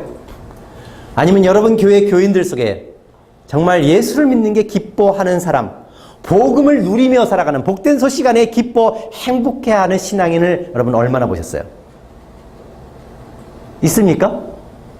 여러분 교회 안에 내가 정말 예수를 만나서 기뻐 미치겠다는 날마다 기뻐 춤추는 교인들이 얼마나 있냐는 거예요. 내가 어제도 오늘 실수하고 잘못했어. 하나님이 나를 기뻐하시지 않을 것 같아서 더 헌신을 또 다짐하며 기쁨 없는 살아가는 신앙인들. 신앙이란 무거운 짐을 지고 가는 사람들이 많습니까? 복음 안에 기쁨을 누리며 살아가는 사람이 많습니까? 오늘 여러분은 어떤가요? 예수를 만났고 하나님의 나라를 위해 사역자들이 되셨습니다. 왜 사역자들이 되셨습니까? 어떤 사역의 길을 가고 계십니까? 더 열심히 해야 되는데, 더 멋지게 사역을 해야 되는데 그렇지 않은 내 모습 속에 늘 예수가 내게 큰 무거운 짐은 아닐까요? 오늘 제가 어느 날 복음을 만나 10년 전에 신학교에서 배운 게 아니라 강원도 영월 산속에 내려갔어요. 강원도 영월 산속에 내려가서 살다가 어느 날 성경을 쭉 읽다가 한 단어가 제게 눈에 들었습니다. 오늘 이 4개의 단어를 설명드릴 겁니다. come의 과거, give의 과거, 그다음에 선물과 비밀이란 이 4 단어 속에 오늘 복음이란 말씀을 드릴게요.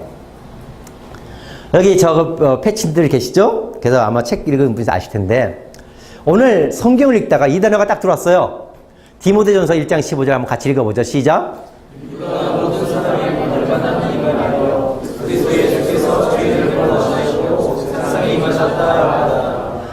제가 이제 그냥 영어는 잘 못해요. 그러다 보니까 한영 성경을 봐요. NIV 성경 같이 보는데 어느 날 세상에 임하셨다라는 이 단어를 came into the world 딱 들은 거예요.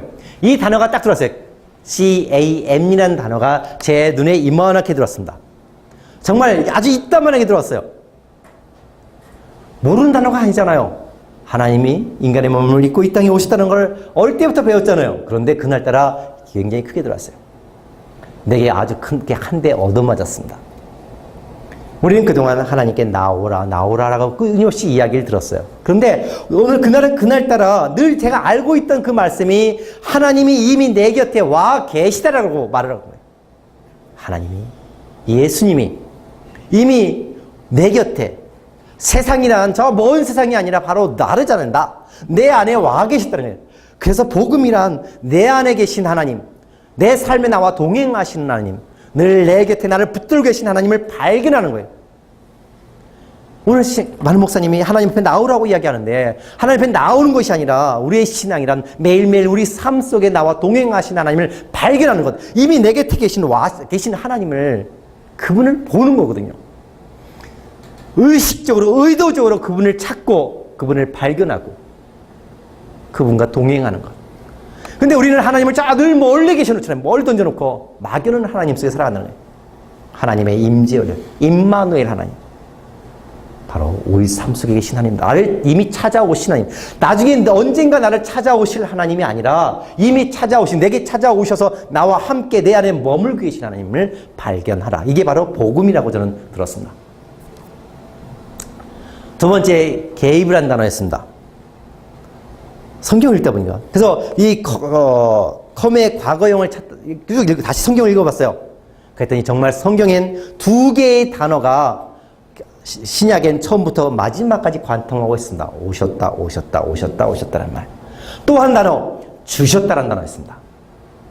늘 우리는 드리라, 하나님께 드리라, 드리라, 드리라는 말을 배워왔어요. 그래서 늘 내가 드리지 못해서, 하나님께 더 많은 걸 드리지 못해서 늘 부담 속에 살아가고 있어요. 무거운 짐 속에 살아가고 있었어요. 그런데 성경을 보니까 예수님이 달라고 한 적 한 번도 없더라고요. 오히려 주었다라고 합니다. 끊임없이 주셨다고, 또 줄 것이다가 아니라 주셨다고, 이미 내게 주신 것을 발견하고 누리라고 말씀하고 있어요. 근데 그 주신 것이 어떤 대가를 요구하지 않더라고요. 그것은 하나님이 주신 선물들은 내가 이미 내게 주신 것들을 누려야 될 그 선물들은 공짜라는 거예요. 여러분, 기프트라고 하는 단어를 바울은 기부를 씁니다. 기프트. 여러분, 월급이 선물입니까? 아니면 대가입니까? 대가죠. 월급을 받으면서 감사하다고 하나요? 한 달 동안 내가 땀 흘려 일한 대가잖아요. 월급은 선물이 아니죠. 그럼 선물이란 말은 다른 말로, 한국말로 바꾸면 뭐예요? 공짜거든요. 오늘 여러분, 우리가 신앙을 정말 하나님 앞에 공짜 신앙을 누리고 있을까요? 아니요. 얼마나 많은 교회 목사님들이 대가를 요구해요. 시민대로 거둔다. 그것처럼 이단적인 발언이 없잖아요. 여러분, 오늘 얼마나 우리 교회 안에 복음이 사라졌는지 몰라요. 복음이 없어요. 복음을 찾아볼 수가 없어요. 늘 하나님의 은혜를 대가로 변질시켜버리죠. 그 다음 말입니다. 비밀이라는 단어였습니다. 비밀.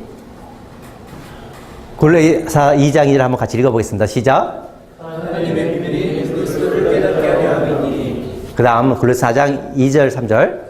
우리를 위하여 기도하되 하나님이 정말 우리에게 이르소서 그리스도의 비밀을 말하게 하시기를 구하라. 내가 이 일 때문에 매임을 당하려노라. 그리하면 내가 마땅히 하는 말로서 이 비밀을 나타내리라.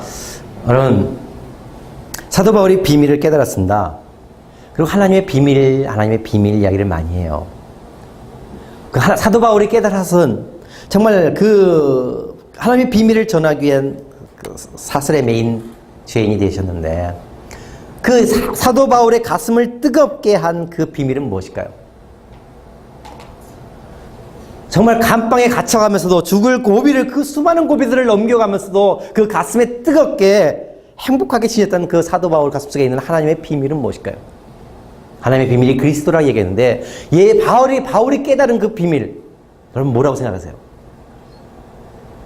왜 사도 바울은 그렇게 뜨겁게 열정적으로 그 고난 속에서 절망하지 않고 정말 기쁨 속에 그 절망을 뛰어넘는 희망으로 복음을 전하며 살아갔을까요?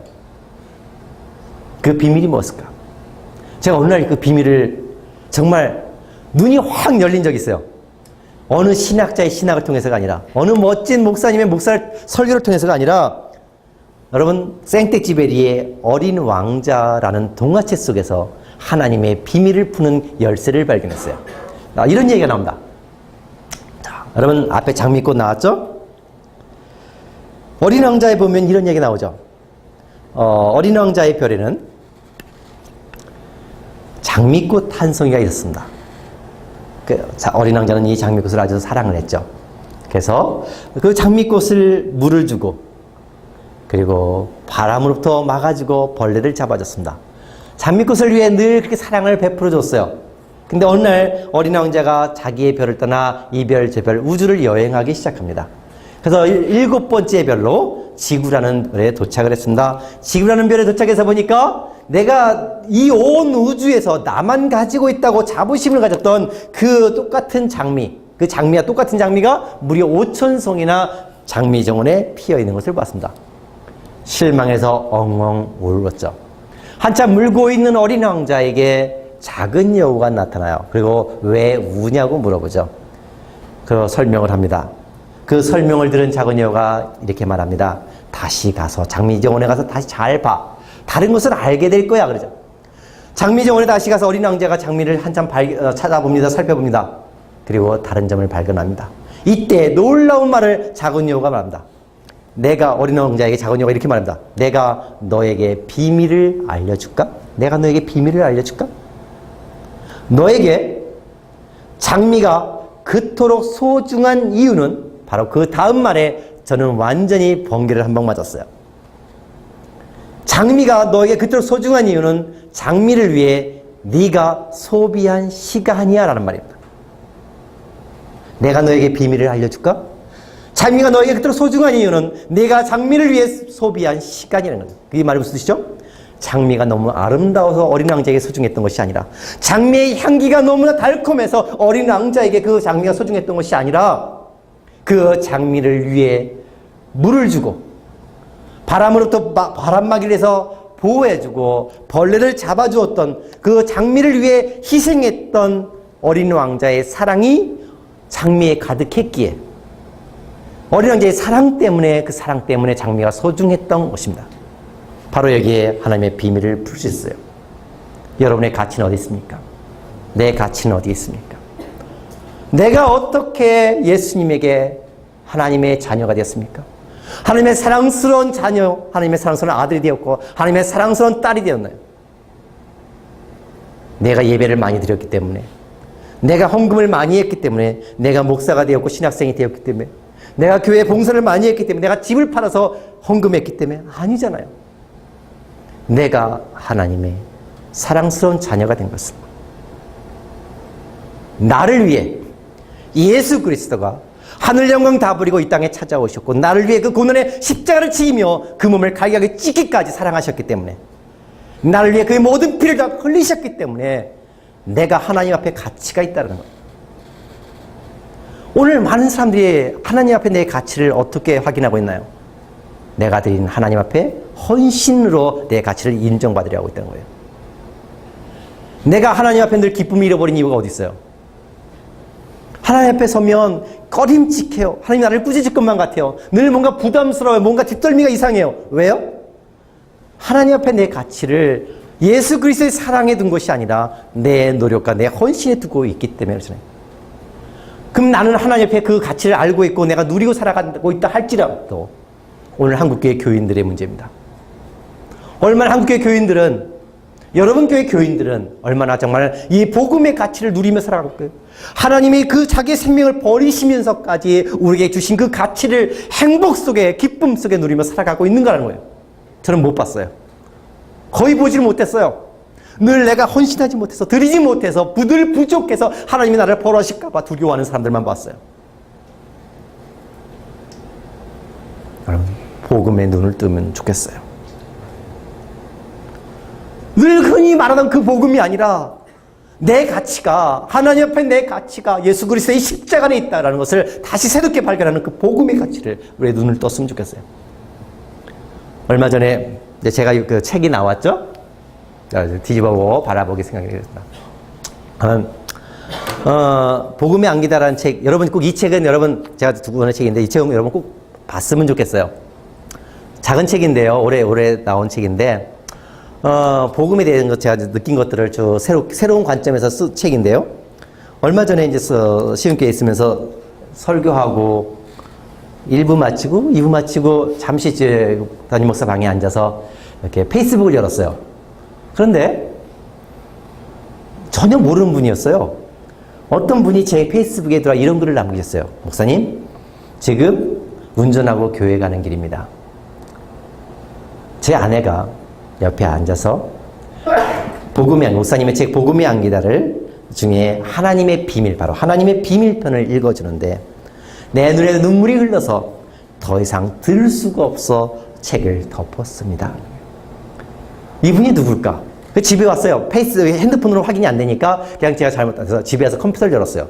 그랬더니 전국 두레생협 이사장님이고 뭐 성남에 많은 활동을 하시는 어르신이더라고요. 이 책을 통해 울었다는 사람들이 굉장히 많아요. 나는 내가 심파극을 쓴 게 아닌데 왜 많은 사람들이 이 책을 보고 울까? 그것은 신앙의 짐을 지고 있기 때문입니다. 신앙의 기쁨이고 복음의 기쁨이 아니라 늘 하나님 앞에 더 잘 보이고자 하는 짐을 지고 하는 사람들이 너무나 많기 때문에 많은 사람들이 이 책을 보면서 자신의 눌렸던 짐을 풀며 울고 있다는 거죠.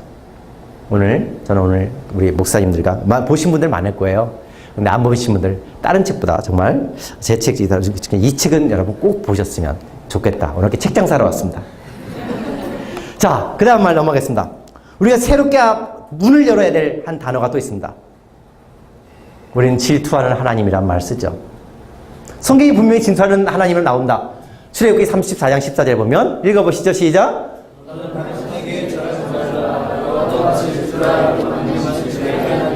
그 다음 구약 성경에 보면 질투하는 하나님 무지 많이 나와요. 참 많이 나와요, 정말. 그래서 오늘 많은 목사님들이 이렇게 설교를 하시죠. 질투하시기 때문에 교회에 하나님 오라고. 여러분, 하나님이 정말 질투하실까요? 한번 그 생각해 보신 적 있어요? 여러분, 한번 이 말을 뒤집어 보면 어떡할까요? 질투라는 단어는 좋은 단어입니까? 나쁜 단어입니까? 부부 사이에 질투하면 그 부부의 결과는 어떻게 될까요? 결말은? 아내가 남편을 질투하면 어떻게 되나요? 어떤 병? 의부증 걸리죠. 남편이 아내를 의심하면, 질투하고 의심하면 의처증에 걸리죠. 질투란 단어는 인간이 가진 품성 중에 제일 더러운 품성이에요. 버려야 할 품성이죠. 그래서 예수님 말씀하십니다. 우리 찬송도 있죠. 복음성가도. 자, 하나님이 가르친 한 가지, 내 이웃을 내 몸같이 미움, 다툼, 시기, 질투, 싸우라고 그랬어요?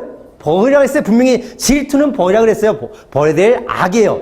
자, 예수님 말씀하십니다. 마가복음 7장 20절 23절에 읽어보겠습니다. 시작.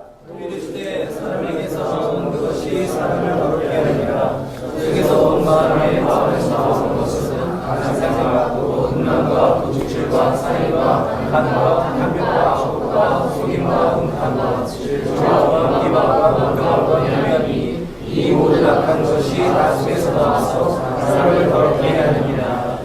예, 여러분, 악한 생각 쭈르륵 말씀하면서 질투가 보면 악한 생각이고 무슨 악한 거라고 하죠. 그래서 사람을 더럽게 하는 악한 거 버려야 될 거라고 누가 말한 건가요? 예수님 말했어요. 질투란 버려야 될 악이에요. 그런데 성경에 가장 선하시다는 사랑의 하나님의 품성 속에 질투란 단어를 쓰고 있다는 거죠. 그럼 하나님이 질투해서 그 질투란 단어를 썼을까요? 왜 썼을까요? 여러분, 문자적으로 성경을 문자적으로 그대로 믿는 거라면 지금 여러분 성한 눈 가진 사람 한 사람도 없어야 돼요. 오른팔 다 잘라버렸어야 돼요. 왜? 예수님 그렇게 말씀하셨잖아요. 내 눈이 가늠하면 내 오른손을 빼버려. 내 눈을 오른손을 빼라 그랬잖아요. 범죄케 하면 내 오른손 잘라버리라고 그랬잖아요. 근데 여러분 왜 눈 다 가지고 계세요? 단 한 번도 내 눈이 가늠한 적 없죠. 그래서 눈 성하죠? 아니잖아요. 문자적인 믿는 것이 아니잖아요. 그럼 이 말은 왜 하나님이 이런 단어를 썼을까라는 거예요. 우리는 이 문자 그대로 해석하는 것이 아니라 왜 하나님이 이 단어를 썼을까라는 부분을 우리가 고민을 해봐야 되겠죠. 왜 썼을까요? 하나님을 나를 노예화하기 위해서, 나를 소유하기 위해서 질투하신 게 아니라 질투는 나를 서로 소유하는 거잖아요. 하나님은 나를 위해 질투하신 겁니다. 나를 위해서. 하나님을 위해 하나님의 소유하기 질투하신 게 아니라 우리가 우상에게 가서 절하고 우상을 섬기면 우리 삶이 어떻게 되나요? 우리 삶이 피폐해지죠. 하나님 안에 들어와서 하나님이 주신 능력 안에, 하나님의 은혜 안에 참다운 삶, 사람다운 삶을 살게 하시기 위해, 사람다운 삶을 살아가는 게 하나님을 위한 게 아니라 바로 우리 자신을 위한 거잖아요. 그게 바로 질투라는 표현을 썼을 뿐이에요. 하나님 안에 들어오라는 거를 우리가, 여러분, 예수님이 2000년 전에 오셨습니다. 저 구약에 쓰여진 시간은 언젠가요? 더 한참 전의 시간이죠. 삼국사기 언젠가요? 통일신라 600년이죠. 680년, 660년인가요? 그 전을 지나서 수천 년 전에 그 유목민들, 떠돌이 유목민들의 그 미개한 생각 속에 그들이 이해할 수 있는 단어로 주신 게 바로 질투라는 거죠. 근데 우리는 그걸 생각하지 않고 질투라는 단어만 생각하고 늘 우리를 소유하는 하나님으로 생각해 왔다는 거죠. 자, 또 다른 한 단어를 생각해 보죠. 자, 예배입니다. 아까 예배 잠깐 말씀드렸는데요. 여러분, 오늘도 찬양을 드렸습니다. 우리 예배를 드립니다. 우리는 늘 이런 말을 합니다. 하나님을 위해 예배 드린다라고 말씀합니다. 맞는 말입니까? 틀린 말입니까? 참 어려운 질문이죠. 잘못 해석하면 저 이단이라고 할 것 같아요. 저 이단이라고 욕을 해도 좋아요.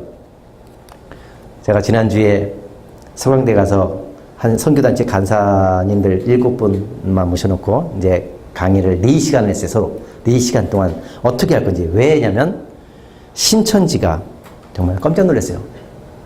그 단체에 알고 보니, 여러분, 그래서 대학교 선교단체 알고 보니 신천지가 70%예요. 그 선교단체 대학생 임원, 지금까지 훈련받은 리더, 전부 다 신천지였어요. 요번에 시국선언한 한 학교 S대의 부총학생회장이 바로 거기서 나온, 그 단체에서 나온 신천지 학생이라는 거예요. 저 깜짝 놀랐어요. 와, 완전히 그 선교단체가 와해됐어요. 더 이상 희망이 없는 거예요. 학생들이 들어와도 신천지지 아닌지부터 의심을 해야 돼. 반가움 받아들이는 게 아니라 의심을 해야 되는 거예요. 더 이상 그 단체가 존립할 수 없게 된 거예요. 심지어 간사들까지도 의심하게 된 거예요. 너는 신천지 아니냐? 하고.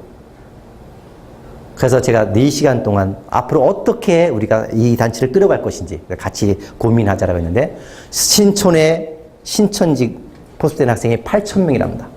2명 중 1명 꼴이라고 하는데, 정말 그걸 어디까지 믿어야 될지 모르지만 아무튼 상당히 심각한 상황이다. 학교에, 대학사에 아주 의도적으로 노리고 들어가고 있다는 거예요. 우리가 이렇게 안일하게 있을 상황이 아니구나라는 것을 저를 깨달았습니다. 그래서 제가 고민을 이제 시작을 했는데요. 그 이단 이야기가 그렇게 나왔는데요. 여러분, 저를 이단이라고 욕을 할지라도 저 오늘 이야기를 하겠습니다. 여러분, 왜 예배를 드립니까? 하나님을 위해서입니까? 나를 위해서입니까? 이렇게 생각하면 쉬워요. 여러분이 예배를 하면 하나님의 영광이 더 커집니까? 여러분이 찬송을 드리면 하나님의 영광이 더 커집니까? 여러분이 예배를 빼먹으면 하나님의 영광이 쭈그러듭니까? 여러분이 찬송을 빼먹고 기도를 빼먹고 안 하면 하나님의 영광이 쭈그러듭니까? 내가 찬송을 해도 내가 예배를 해도 하나님의 영광과 아무 상관이 없어요. 하나님은 스스로 충만하신 하나님입니다. 내가 예배를 한다고, 내가 찬송을 하고, 내가 기도를 한다고 하나님의 영광이 더 놀랍게 커지는 것이 아니라, 내가 하나님 앞에 나가 예배하고 하나님 앞에 나가 찬송하고 기도하면 더 좋아지는 것은 누구예요? 하나님이 아니라 나 자신이다. 하나님 앞에 나가 예배할 때 무가치한 내가 하나님의 영으로 거듭납니다. 내가 하나님 앞에 나가 기도하고 찬송할 때 상한 내 영혼이 치유받고 내가 거듭나고 내가 새롭게 충전되죠. 내가 좋아지는 거예요. 하나님은 내게 하나님 앞에 나와 예배드리라고 하는 이유는 하나님을 위해서가 아니라 바로 나 자신, 우리를 위해서입니다. 우리는 근데 마치 하나님은 예배를 즐기시는 신, 예배를 못 받아 안달난 이상한 신으로 만들어버리거든요. 아주 좀스러운 신으로. 그렇지 않다는 거죠. 하나님 바로 우리를 위한, 예수님이 말씀하시기를 안식일이 사람이 안식일을 위해 존재하는 것이 아니라 안식일이 사람을 위해 존재한다고 처럼 사건을 뒤집었어요. 이 관점을 뒤집어 엎은 것처럼 예배가 하나님을 위해 존재하는 것이 아니라 하나님을 예배하는 것이 아니라 우리가 하나님을 예배할 때 우리가 좋아지는 것 때문에 하나님 앞에 나가 하나님을 경배하는 것입니다. 늘 하나님은 우리를 위해 존재하시는 하나님이라는 거죠. 우리가 그런 관점을 좀 뒤집어 봤으면 좋겠습니다. 바로 이게 예수님의 관점이죠. 그래서 여러분, 이 책, 들꽃의 기기로 해서는 게 자연과의 관점인데요. 그냥 복음의 양이랑 꼭 봤으면 좋겠습니다. 무너져가는 한국교회를 바로 세우기 위해, 예수를 바로 따르는 참제자 되기 위해 그럼 어떻게 따를 것이냐는 것은 예수처럼이죠. 예수처럼. 이제부터는 좀 편하게, 그럼 예수님처럼, 사물을 다르게 보고, 다르게 생각하고, 더 깊이 보고, 더 깊이 하나님을 만날 수 있는 그 관점은 어떻게 우리의 눈을 열 수 있는가라는 겁니다. 바로 가장 키포인트는 바로 오늘 여기에 있을 것 같아요. 오늘 여러분들에게 정말 예수님처럼 세상을, 하나님을, 생명을 어떻게 더 다르게 바라보고 더 살아갈 수 있을까 합니다. 예수님은 정말 놀라운 관찰자였습니다. 관찰이라는 단어입니다. 관찰. 예수님은 자연 관찰력이 굉장히 대단했어요. 다음에 예수님은 대단한 상상력이 있습니다. 상상력의 대가요. 여러분에게 필요한 게 바로 관찰입니다. 그리고 상상력입니다. 관찰한 것을 보고 깊이 보고 또 보고 또 보고 관찰합니다. 집중해서. 그리고 거기에 상상력으로 이야기를 만들어갑니다. 예수님은 정말 놀라운 이야기꾼입니다. 뻥쟁이죠. 뻥쟁이. 자, 예수님은 바로 예수님의 설교란 바로 여기 있습니다. 관찰과 상상력에 플러스 이야기가 붙어진 게 바로 예수님의 설교입니다. 한번 보시죠. 자, 씨앗입니다. 나 오늘 깜짝 놀랐어요. 예수님이, 자, 이 씨앗 보이죠? 씨앗이, 자, 누가복음 8장 4절 8절에 씨 뿌리는 자 비유를 한번 보겠습니다. 요거만 읽어보겠습니다. 시작. 씨 뿌리는 사람이 씨를 뿌려나가 씨를 뿌렸는데 어떤 씨는 길가에 떨어져 발길이 되고 하늘에서 들어가서 얻어버리기도 했다. 어떤 씨는 발 위에 떨어져 자라다가 물이 없어서 쏟아지었다. 어떤 씨들은 가시덤불에 떨어져 가시덤불이 함께 자라서 자라지 못하게 했다. 어떤 씨들은 좋은 땅에 떨어져 자라서 예, 됐습니다. 들었긴 자는 들으라 하는데요. 자, 씨 뿌리는 하나의 한 작은 사건이에요. 근데 예수님은 네 가지 상황을 설정합니다. 길가, 바위, 가시덤불, 좋은 땅이라는 네 가지 상황을 설정합니다. 네 가지 상황만 설정하신 게 아니라 거기에 따른 네 가지 상황 속에 벌어질 일들을 상상해 가십니다. 길가는 발에 밟혔고 새들이 와서 먹었고, 바위는 물이 없어 시들었고, 가시덤불은 자라지 못했고 좋은 땅은 100배의 열매를 맺다. 자, 여러분, 예수님은 여기서만 끝난 게 아니죠. 또 그것을 이야기를 만들어 가시죠. 상황을 만들어 한 씨 뿌리는 거라는 한 사건을 관찰하셨어요. 그리고 어떤 경우들이 있을까라는 상상의 눈으로 이야기를 만드셨어요. 거기에 또 다른 이야기를 해설하시죠. 길가란 무엇이고 바위란 뭐고 가시덤불은 뭐다라고 해설하십니다.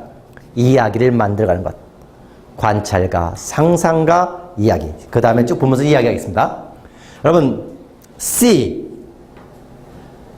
예수님이 이런 말씀하십니다. 여기 예수님의 말씀도 나오는데요. 들의 뵙가파가 어떻게 자라는가? 뭐죠? 생각해 보랍니다. 거기 보라의 영어성에는 C라고 나옵니다. C. 보랍니다. 근데 여러분, 영영사전에 C라는 한 단어를 찾아보세요. 얼마나 놀라운 거야. 그냥 본다는 것은 그냥 보는 게 아니에요. 본다란 진짜 보음이란 보다, C라는 건 보다, 알다라는 뜻이잖아요. 내가 안다라는 것, 내가 본다라는 것은 어떤 뜻이냐면, 자, 보겠습니다. 읽어보겠습니다. 시작.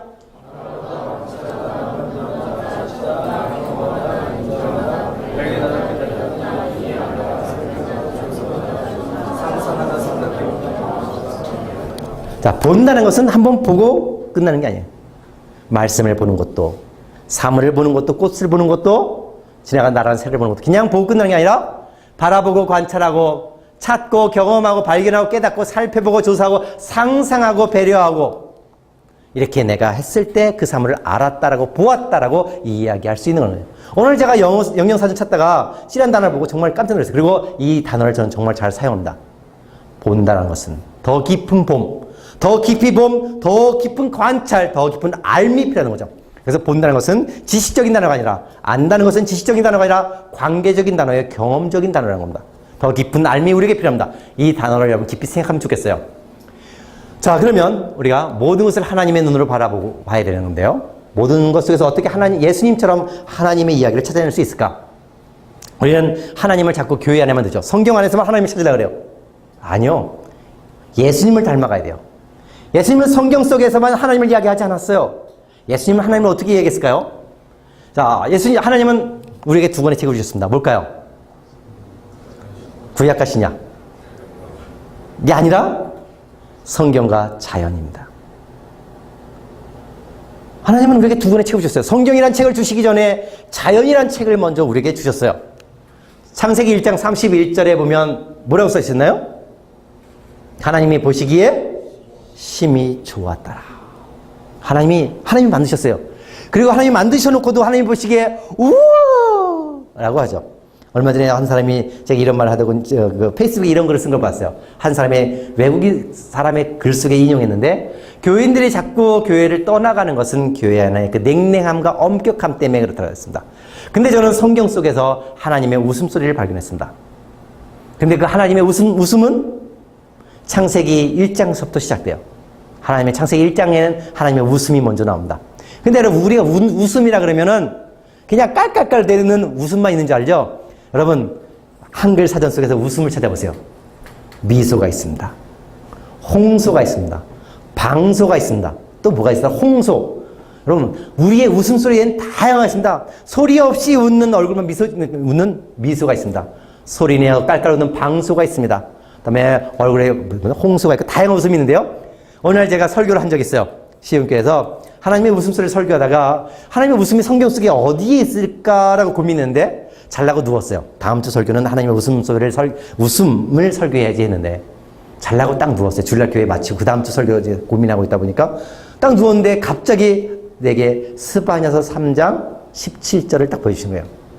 너의 하나님 여호와가 너의 가운데 계시니 그는 구원을 베푸실 전능자시라. 그가 너로 인하여 이기지 못하여 하시며 너를 잠잠히 사랑하시며 그다음에 뭔가요? 기뻐하시라. 여기에는 하나님의 모든 미소, 하나님의 웃음소리가 다 들어있어요. 너를 잠잠히 사랑하는 미소가 있어요. 기뻐 어쩔 줄 몰라 하시는 하나님의 웃음소리가 있어요. 홍소, 방소 다 들어있다는 거예요. 하나님의 모든 웃음이. 여러분, 성경에는 하나님의 웃음이 가득하다는 거죠. 창세기 1장 30절 하나님 보시기에 심히 좋았더라. 하나님 흡족하심. 흡족한 존재. 흡족함은, 기쁨은 바로 미소로 흘러넘치게 되잖아요. 웃음이죠. 하나님의 웃음이 가득합니다. 여기에 하나님의 보시기에 심히 좋았더라. 하나님이 만든 걸 보고 경탄하셨어요.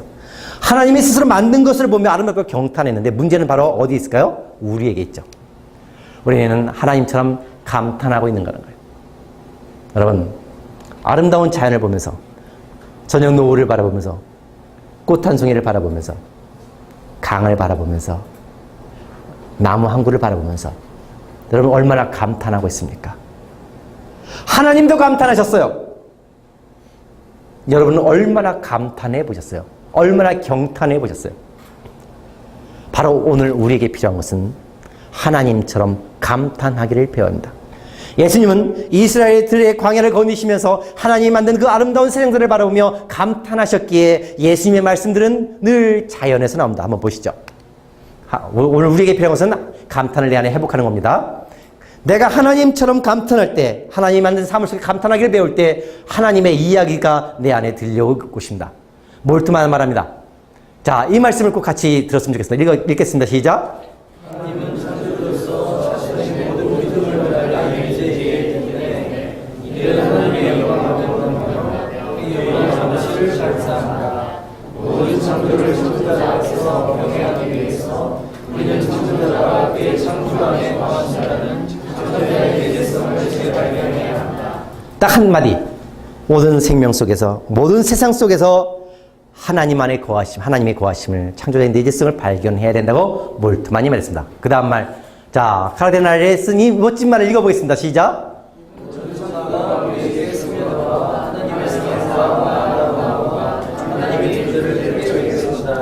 모든 창조된 존재는 우리에게 보내는 하나님의 편지다. 자연은 하나님의 그림자와 같다. 자연은 하나님의 아름다움을 감사한다. 예, 우리는 성경을 하나님이 우리에게 보낸 편지라고 이야기하죠. 그래서 하나님의 이야기를 듣기 위해서 성경을 펼칩니다. 여러분이 걸어가시는 그 걸음 한 걸음 한 걸음 속에 피어있는 꽃 한 송이, 잠자리 한 마리, 나비 한 마리, 하나님이 여러분에게 보낸 편지입니다. 여러분 얼마나 그 편지를 읽어보셨어요? 여러분 이제부터 읽어보셔요. 그러면 하나님이 내게 어떤 이야기를 말씀하시는지 듣게 될 것입니다. 헤르만에서는 얘기합니다. 자연은 상형 문자다. 사람들이 근데 현대인들 그것을 보고 있는 능력을 잃어버렸다라고 합니다. 그래서 창조주와 그 자연에 깃든 창조주를 보는 걸 잃어버렸다라고 헤르만 헤세가 그의 책에서 이야기하고 있었어요. 여러분에게 지금부터가 이제 중요한 말이에요. 여기서 아마 못 들을 말이에요. 앞에 부분은 이 신학적인 이야기들은 여러분이 다 아는 이야기잖아요. 저 혼자 괜히 열받은 것 뿐인데, 지금부터는 여러분이 아마 다른 데서 못 들을 말이에요. 여러분이 꼭 정말 해드리고 싶은 말. 제가 자연과 가까이 살면서 내가 보고 배운 것들이니까. 자, 예수님의 자연과의 교제 한 부분을 하고 이제 좀 쉬겠습니다. 여러분 앞에 어떤 새인가요? 참새. 여러분 나무 중에 진짜 나무는 참나무. 기름 중에 진짜 기름은? 새 중에 진짜 새는? 왜 웃으셨어요? 신부님 왜 웃으셨어요? 새 중에 진짜 새가 참새란 말에 좀 어이가 없죠? 예. 자, 참새는 예쁘지도 않아요. 깃털도 멋있지도 않아요. 크지도 않아요. 새들도 예쁘지 않아요. 그런데 새 중에 새, 진짜 새 참새라고 이야기죠. 요즘 농담이에요. 이거는 쉬운 이야기예요. 그냥 편하게 웃자고. 근데 그래서 왜 참새라고 했을까라고 했을 때 이런 얘기가 있어요. 새란 깊은 숲에 사는 새가 있습니다. 물가에 사는 새가 있습니다. 들에 사는 새가 있습니다. 참새는 어디 살까요? 민가에 사람과 더불어 삽니다. 산에서 참새를 만날 수 없어요. 참새는 산에 안 살아요. 다 새들은 자기가 사는 영역이 있어요. 민가에 사람과 같이 가장 가까이 살아간 새. 그래서 친숙한 새이기에 참새라는 말이 있고 또 다른 말이 있습니다. 참으로 너무나 크네. 그래서 너무나 하찮은 새라서 참으로 하찮은 새라서 참새다라는 말이 있습니다. 그래서 중국에는 너무나 하찮은 새가 많아서 곡식을 도둑질해 가기에 참새 소탕령이 내렸죠. 참새를 다 잡아 없앴습니다. 그랬더니 흉년이 들었을까요? 흉년이 들었을까요?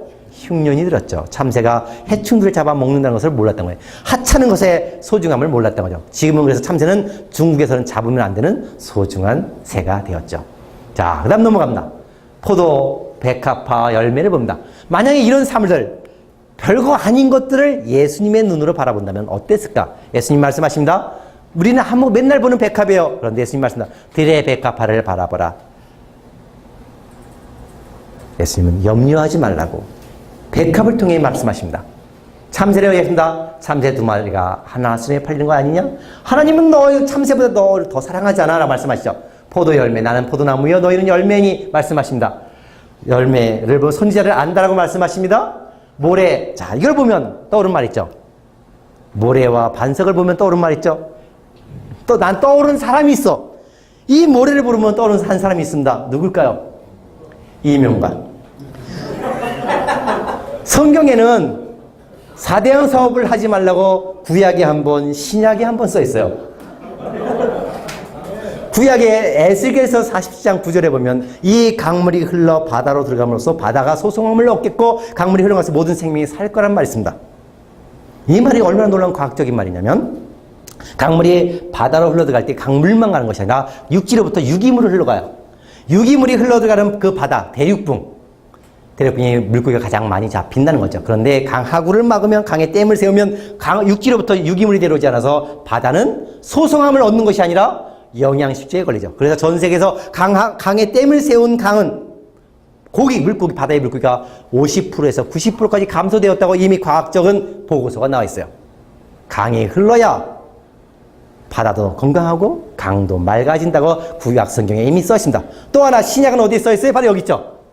마태복음 7장 24절에 집을 모래 위에 지은 어리석은 바보 병신 같은 놈은 낙동강 모래 위에 댐을 세웠어요. 이명박 장로가 거대한 댐을 세웠어요. 그러니까 어떻게 비가 오면 계속 무너지죠. 여러분 댐 밑에 모래 세웠으니까 어떻게 돼? 계속 피어나가. 어느 날 무너질 수밖에 없어요. 지금 심각해요. 물은 썩고 썩는 거야 다. 그렇죠?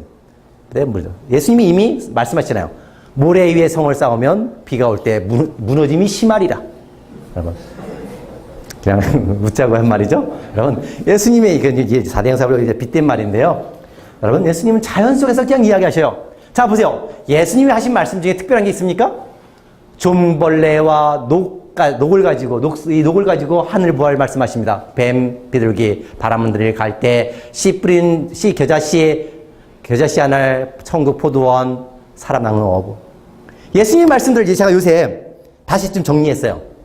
책도 하나 쓰고 싶었어요. 예수님의 책을 쓰고 싶어갖고 아까 말씀드린 예수님은 어떤 분이었을까? 종교개혁자요, 경제개혁자요, 여성운동가요, 뭐 생태운동가 이런 것들 한 쓰니까 20개 되더라고요.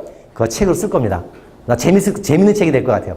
또 하나 그거 앞에서 제가 좀 쭉 요새 마태복음부터 읽으면서 떠오르는 명사들, 장면들을 다 정리하기 시작을 했어요. 그래서 하나님의 임재 훈련에 관한 책을 쓰려고 하고 있는데요. 특별한 게 아무것도 못하는 거예요. 늘 우리 삶 속에서 보는 거예요. 내가 매일매일 살아가면서 만나는 사물들이 근데 예수님은 그걸 통해서 하늘의 이야기를 끄집어내고 있다는 거죠. 여러분 예수님은 하늘 이야기를 전하기 위해서 카네기가 이렇게 성공했다라고 말씀하지 않았어요. 출처도 분불명한 오늘 많은 목사들이 설교하는 정말 출처 없는 성공 이야기, 성공 신하들, 성공 예아들 여러분 써보지 않으셨어요? 얼마나 많은 목사님들이 맞지도 않는 성공시나 예아들을 끌어다가 사람들을 현혹시키고 있네요. 그러나 예수님은 그런 이상한 비유 하지 않으셨어요. 철학이나 심리학도 사용하지 않았어요. 아주 단순한 평범한 언어로 정말 개똥 같은 사물을 갖다가 정말 비범한 하늘의 진리를 전하셨죠. 바로 여러분에게 그 필요한 눈이 아닐까 싶습니다. 작고 소박한 것이라서 아무 의미 없는 것이 아니라 정말 여러분 예수님의 눈으로 바라보면 무한히 풍요로운 세상이 된다는 거죠. 예수님은 말씀을 아주 쉽잖아요. 예수님은 이미지 언어, 그림 언어를 사용하고 있다는 겁니다. 아주 어려운 것이 아니라 그래서 예수님의 말씀을 듣고 있다 보면 그 장면이 우리에겐 그려지고 있어요. 예수님은 관찰하셨고 그다음에 상상하셨고 그것을 그림 이야기로 만들어가고 있다는 거죠. 그 그림 이야기를 우리에게 전해주고 계시죠. 그게 예수님의 설교입니다. 오늘 우리 설교는 어떤 모습인가요? 늘 어려워요. 그림이 안 그려져요. 그러니까 성도들이 늘 체하죠. 삶이 바뀌지 않는 거죠. 오늘 우리의 언어가 우리의 설교가 어떻게 달라져야 하는가입니다. 예수님은 귀에다가 말씀하신 것이 아니라 그래서 사람들의 눈에다가 보여주셨다라고 합니다. 그래서 우리에게 필요한 것은 예수님의 안목이다라고 합니다. 예수님의 안목. 그래서 우리도 오늘 자연 속에서 어떻게 예수님처럼 이야기를 드러낼 수 있는가? 바로 그 가장 중요한 안목. 여러분이 오늘 건져갈 것, 앞에 것들은 다 잊어버리셔도 되고, 잊어버리면 안 되나? 자, 지금부터, 여러분이 자연 속에서 어떻게 예수님처럼 이야기를 듣고 이야기를 만들고 발견해낼 것이냐라는 부분에 대해서 지금부터 좀 더 달려갈 텐데요. 잠깐 쉬었다가, 하도록 하겠습니다. 오늘 저 집에 늦게 가도 좋아요.